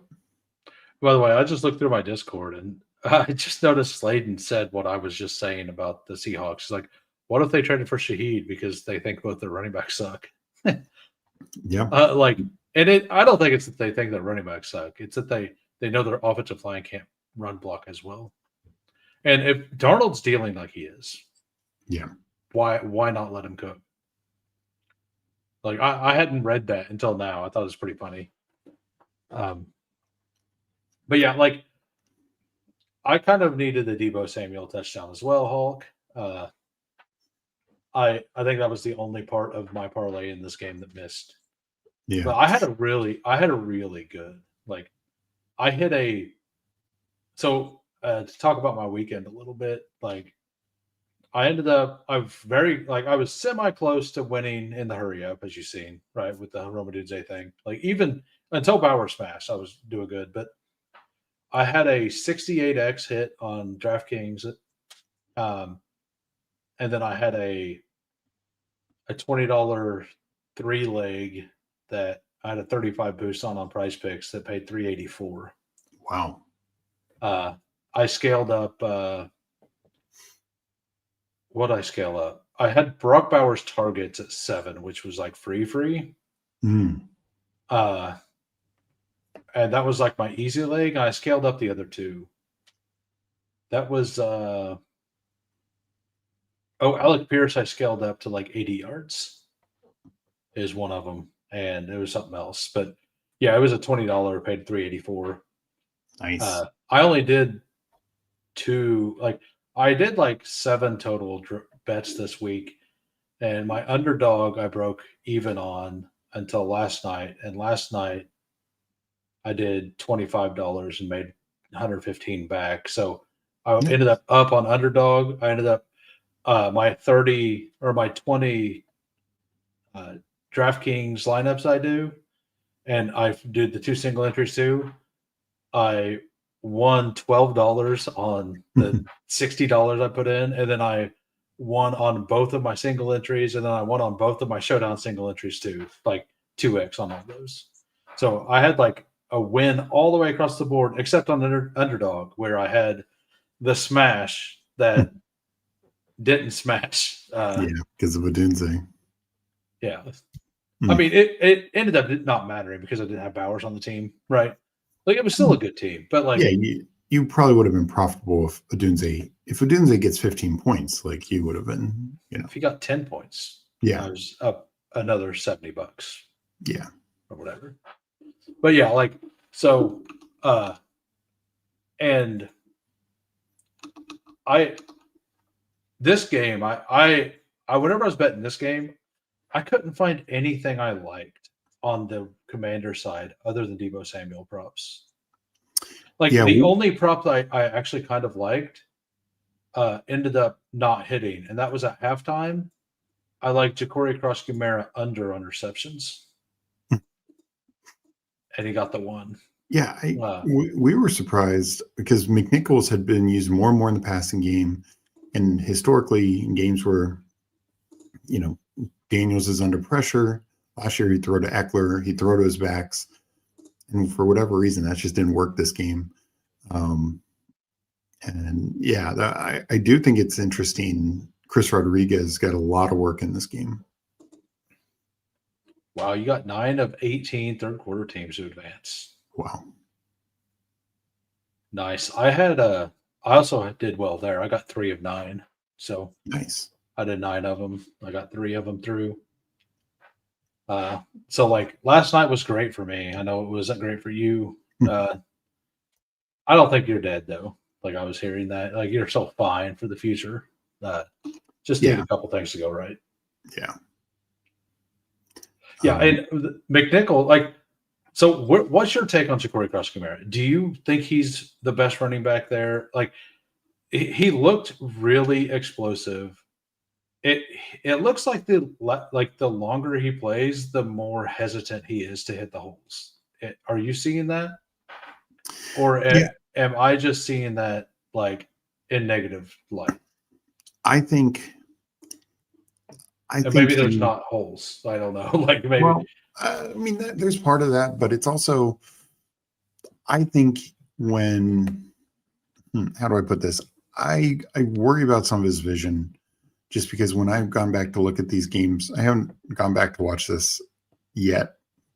I just watched it Sunday night. And I actually don't rewatch the primetime games. Yeah, generally I don't. But sometimes when it's my team, I wouldn't rewatch this one if I were you. No, no real desire to. No, I suffered once. That's good enough. That's good but enough. Like some of those other games, like the Bears game, he had a lot of runs where it was blocked right, and if he broke one tackle, he was gone. Yeah, and because he does have some of that explosiveness, but it's like when he has to decide on his own, I don't think he's as good, and I think he hesitates, like you said, and he's not breaking like even the ankle tackles right now either. Like and the explosive runs he's had, I don't remember him really breaking tackles in many of them. Well, that's my point. It's like when it's blocked well, he hits the hole and he gets through it before anyone gets a real shot on him. But when it's not blocked perfectly or well, somebody's in the lane and you have to break that tackle, and he's just not doing it. One of the better running backs of all, like one of the more fun running backs ever, was that way, and Chris Johnson. Mm-hmm. Like he would just get in that hole and explode through it, and then just nobody touched him. Like, he had a little bit of like breaking ability, not much though.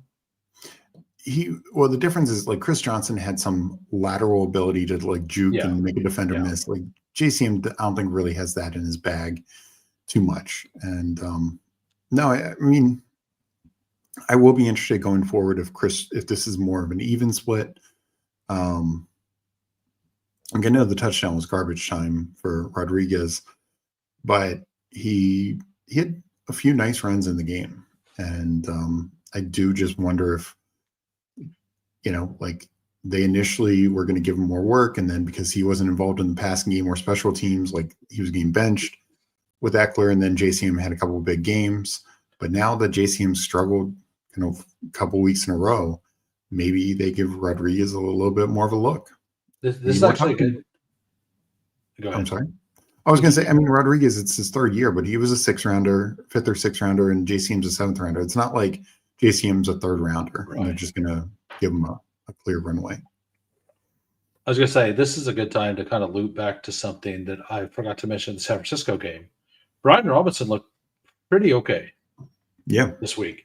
I know that CMC is the whole offense and everything, but like if he were to go down, Brian Robinson actually looked fine in this game. So I do think that like it's kind of wild because like all of Washington looked really good and Robinson looked pretty bad. And then now like the last couple of weeks, it's 2 weeks in a row where Robinson's had a good carry, like a couple good carries. Like he doesn't get many chances. Yeah. But he does exactly what he needs to do, and that's barrel forward and run some people over and get a few more extra yards. And in San Francisco's scheme, that's useful. No, and I just from Washington side of it, I do think. And look, they couldn't predict the Eckler injury, but you went last year from having Brian Robinson, and Austin Eckler, and both missed some time, and McNichols got in there, whatever, but. I don't think they thought this was going to be a downgrade going to JCM/Rodriguez and Eckler, but without Eckler, JCM and Rodriguez, I mean, maybe Rodriguez steps it up going forward, but JCM has been a downgrade. With Eckler, JCM may have been an upgrade. Yeah. Like to be honest, like it could be that like because the other part isn't there, that the first part doesn't work as well. No, that's definitely true. Like, I mean, we don't know how that would have worked out. So, but that's always a possible option. That Steve was saying that, like, he was saying that he should at least have some votes earlier. If you want to go back to the timestamp at 1 hour and 44 minutes, even actually, are we ready to move on to the last game? Yep. We have the Arizona Cardinals and the Dallas Cowboys. Yeah, I hit a pretty good parlay here. It was a little bit of anti-correlated, not super anti-correlated, but it was a whole bunch of overs and the under on points. I took the under on total points 53, which I really like. Javonte Williams over 70 rushing yards. And then I took Jacoby over 250 passing yards. Harrison, I scaled up to 80 yards, which he hit. And then I took a Trey McBride touchdown, and that was worth 68x. Wow. Because of the I did just for fun, like click the over to see what it was. And it basically took like it, because I had all the yards, it took it from like a 190 to a 340 by hitting the under, which I wanted the under anyway. I like the underside of it. I just was wondering if I was getting the anti-correlated prop on it. But like to me, it made sense because as somebody mentioned earlier, Arizona doesn't really allow deep targets. Like Arizona does everything they do to not let the other team score 30, no matter what. Like they have solid corners, they have an okay defensive line, and they absolutely let everything in front of them play. The problem is Dallas doesn't like to play that way. They like to like throw the ball downfield and make the big explosive plays. And that's kind of why I was in on Javonte Williams. I got lucky that he broke that big one at the end, that 19-yarder actually, Mhm. and because I was in the third quarter, or fourth Yeah. quarter actually, and they were way down at that point. I thought I was cooked. Actually, all of my parlays had that in it, so uh, I had 3 of them, and it was in two, or all 3 of them. So, that was my game script. The game script was right. I thought that there was a good chance that all those yards happened, and Arizona failed in the offense, not Dallas. So I had it almost right all the way around. I thought Dallas was going to be the one to score 30, and Arizona to score 17. Yeah. Uh, Yeah, no, I mean Dallas, because every time they are at home this year, they've scored over 30. yes. Yeah. Just put up massive yards, massive points. So that's why I thought, yeah, Arizona's defense is not they're one of those. They're mid tier. They're not terrible, but They're they're also mid-tier. not great. They're mid-tier, but they really do everything they can to just try to slow the game down. Yeah, Because they know their offense can't keep up in a shootout. They know for a fact that's not going to happen. yeah. So, yeah. So, and Dallas, I think they just really shot themselves in the foot. Obviously, the first drive not getting a touchdown. Later, they just had opportunities that they just couldn't get it in. Very disappointing from their perspective. But I mean, you got to give Brissett a lot of credit. You got to give Arizona for finally figuring out after a year and a half that maybe we should throw the ball 10 times to our top 5 pick, Marvin Harrison Jr. all it took was Jacoby Brissett. Yeah, I mean, I will also say I think it's a scheme thing. Also, they are. Well, James Conner's hurt. Trey Benson's hurt. By the way, second quarter, Trey Benson goes pretty late. There are some I know it's probably not the best time to draft second or fourth quarter. So I drafted 3 teams last night. Brock Bowers was going at 50. Mm. I got him once. I got a team with Quinshawn plus Bucky Irving at the 3-4 turn. That feels really good. Chase Brown goes in the mid 4th. I don't think that's been adjusted yet. Jaden Reed isn't drafted. Finally, his ADP is a 205. And if he's already practicing, he should be playing in that. And if he plays at all, he's worth it. There are some things to attack there. And one of those things is so Justin Fields is at 170 as well, which is weird. I'm taking him. I don't know if I like it. I don't know. And Sam Darnold's still at 130. Well, that's a smash. Yeah. So there are some things, and maybe they've moved up since yesterday because it just launched yesterday. Mm-hmm. But Trey Benson goes at 130-ish, 120 or 130, I think. So he's kind of a smash as well because he's going to come back to a team that's competitive. They score some points, not a lot, but he should be the clear one there at that point. Yeah, I don't love him as a prospect, but yeah, me too. I'll take a 7th round starter, in that format where we have more information. Yeah, because all the if we knew that everybody would be healthy for the fantasy playoffs, whenever we drafted Baseball Mania, the ADPs would be way different. All the RBs would be pushed up, right? Of course. So, the reason all the RBs aren't pushed up is because of the uncertainty of health. And the thought that the likelihood of RBs being hurt is higher. And the last 2 years, that has not been true. No. I guess it's a little more true this year. It's pretty even this year, honestly. It's more balanced this year. I mean, it was kind of balanced. It was a little balanced last year. Just people didn't, totally. It depends on what your cutoff was. If you only looked at 3 or 2 to 4 games missed, it was pretty even. You had a lot of running backs missing 3 games. But it, more 8, 9 game stuff was receivers. So kind of depends. what your cutoff is. This year, the other thing is quarterbacks are injured at one of the highest rates we've seen. Yeah. And that is totally reshaping, everything. Yeah. Yeah. So in this game, Arizona made Dallas play slow, and Dallas didn't like to play slow.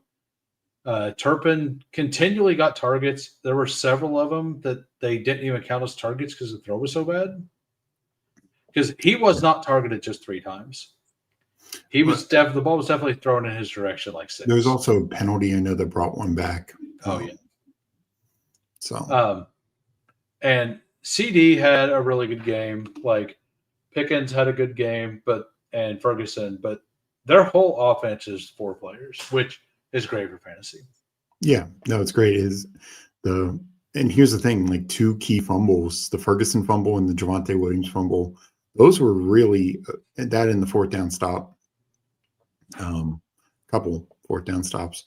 But I mean, there was a clear path for Dallas to put up 30 plus in this game. It's just they literally fumbled it away, and then the 2 4th down, opportunities, which I actually think it was the right call going for. But and they missed those. I think they had an interception in the red zone, a fumble in the red zone. Well, the interception was on the drive, the Hail Mary. Yeah. Okay, yeah.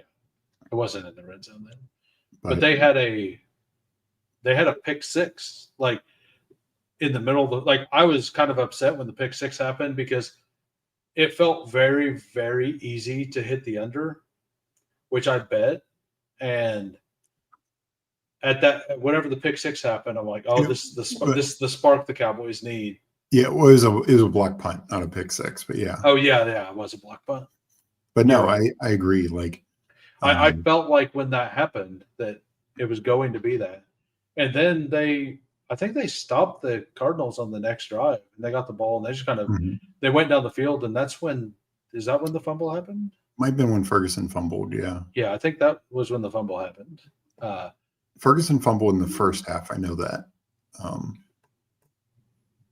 Yeah, and I mean it was either a fumble or one of the 4 downs. Yeah. So, or the 4th downs that they missed. But yeah, I mean Dallas goes all in. Like they trade for 2 defensive players today, right? Was it just one? 2. It was 2, right? Logan Wilson and Quentin Williams. And the Williams is not a small one. Yeah, I mean essentially it's a little less compensation than they got for. They're kind of trading Micah Parsons for Williams, which is not a great deal. Well, it's Kenny Clark and Williams. So Kenny Clark. So you got to add in the run stopper that they got to make their run defense better. It's 2 defensive tackles and a first versus a second for Parsons and Mozzie Smith. Mozzie Smith's just a throw in, but yeah. Interesting.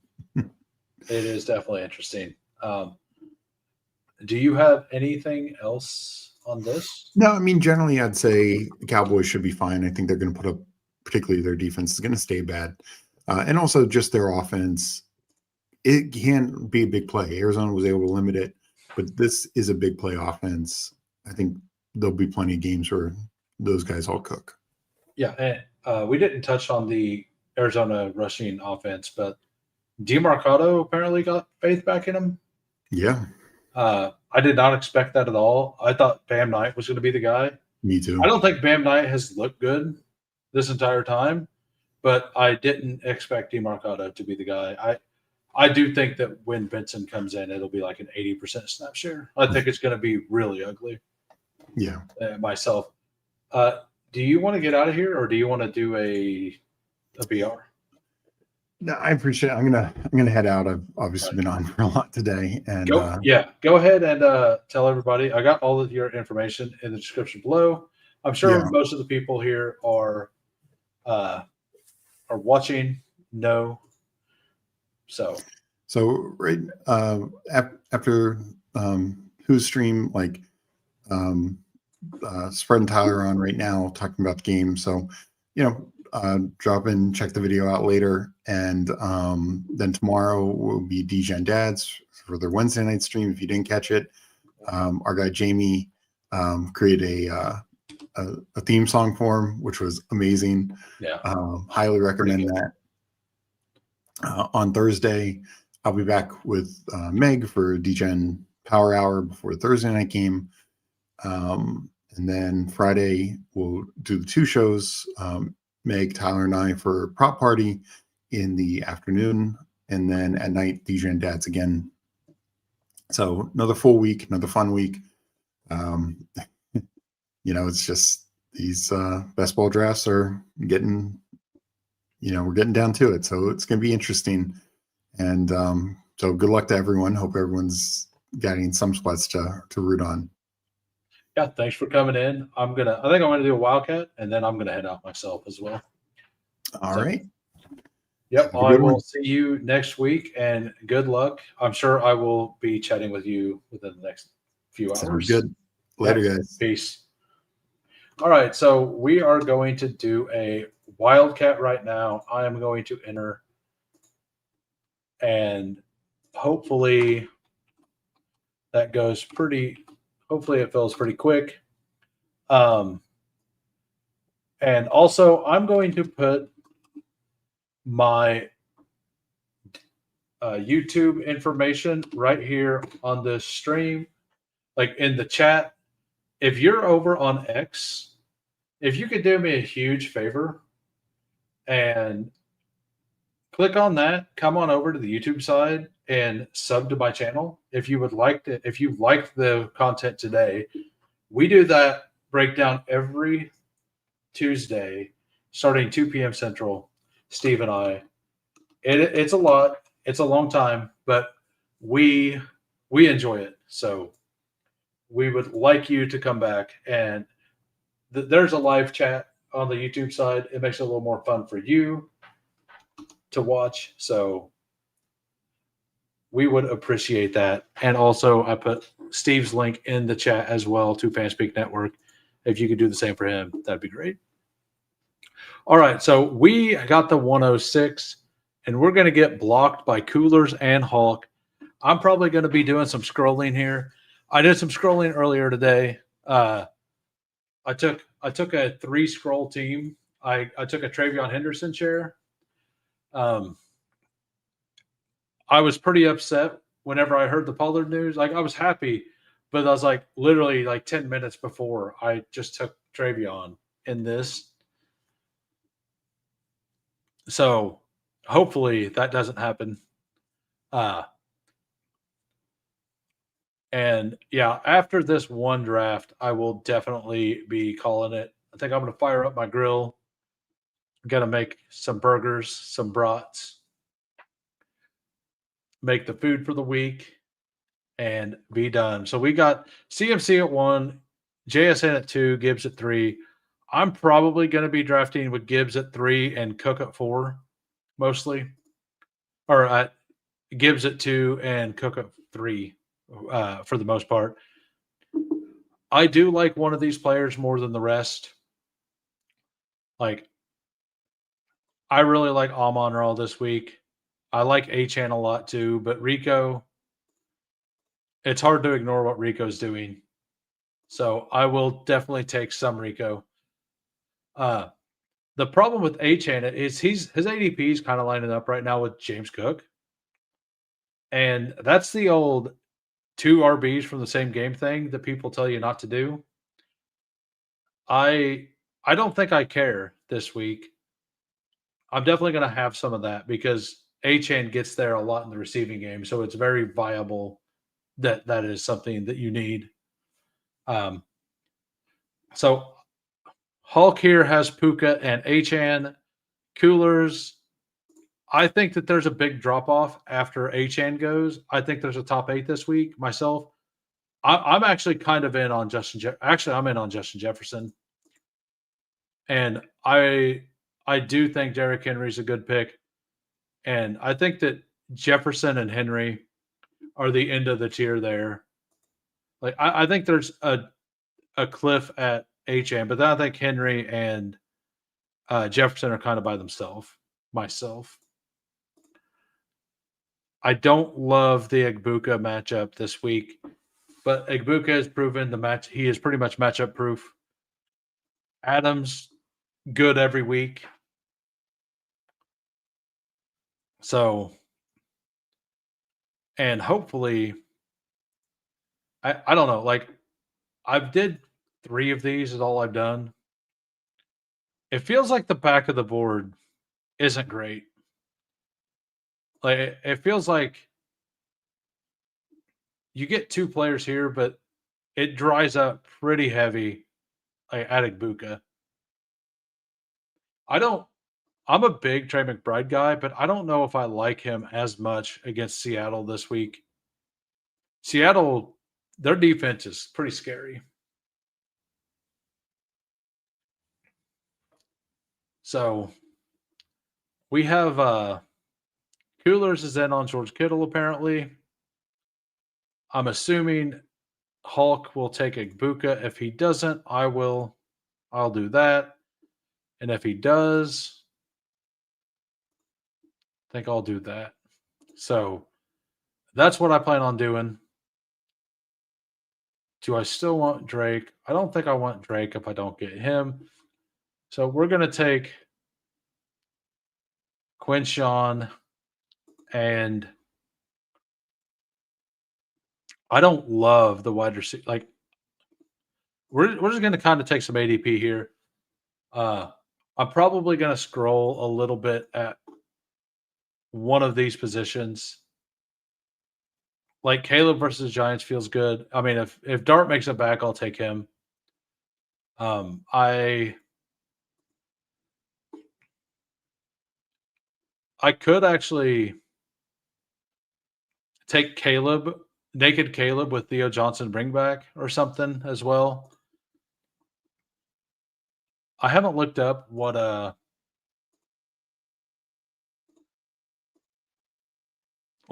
so we will look over here. Position, tight ends. How is Chicago versus tight ends? So Cincinnati gives up the most. Chicago the 11th most. So where did Kansas City jump to after this past week? Kansas City still don't.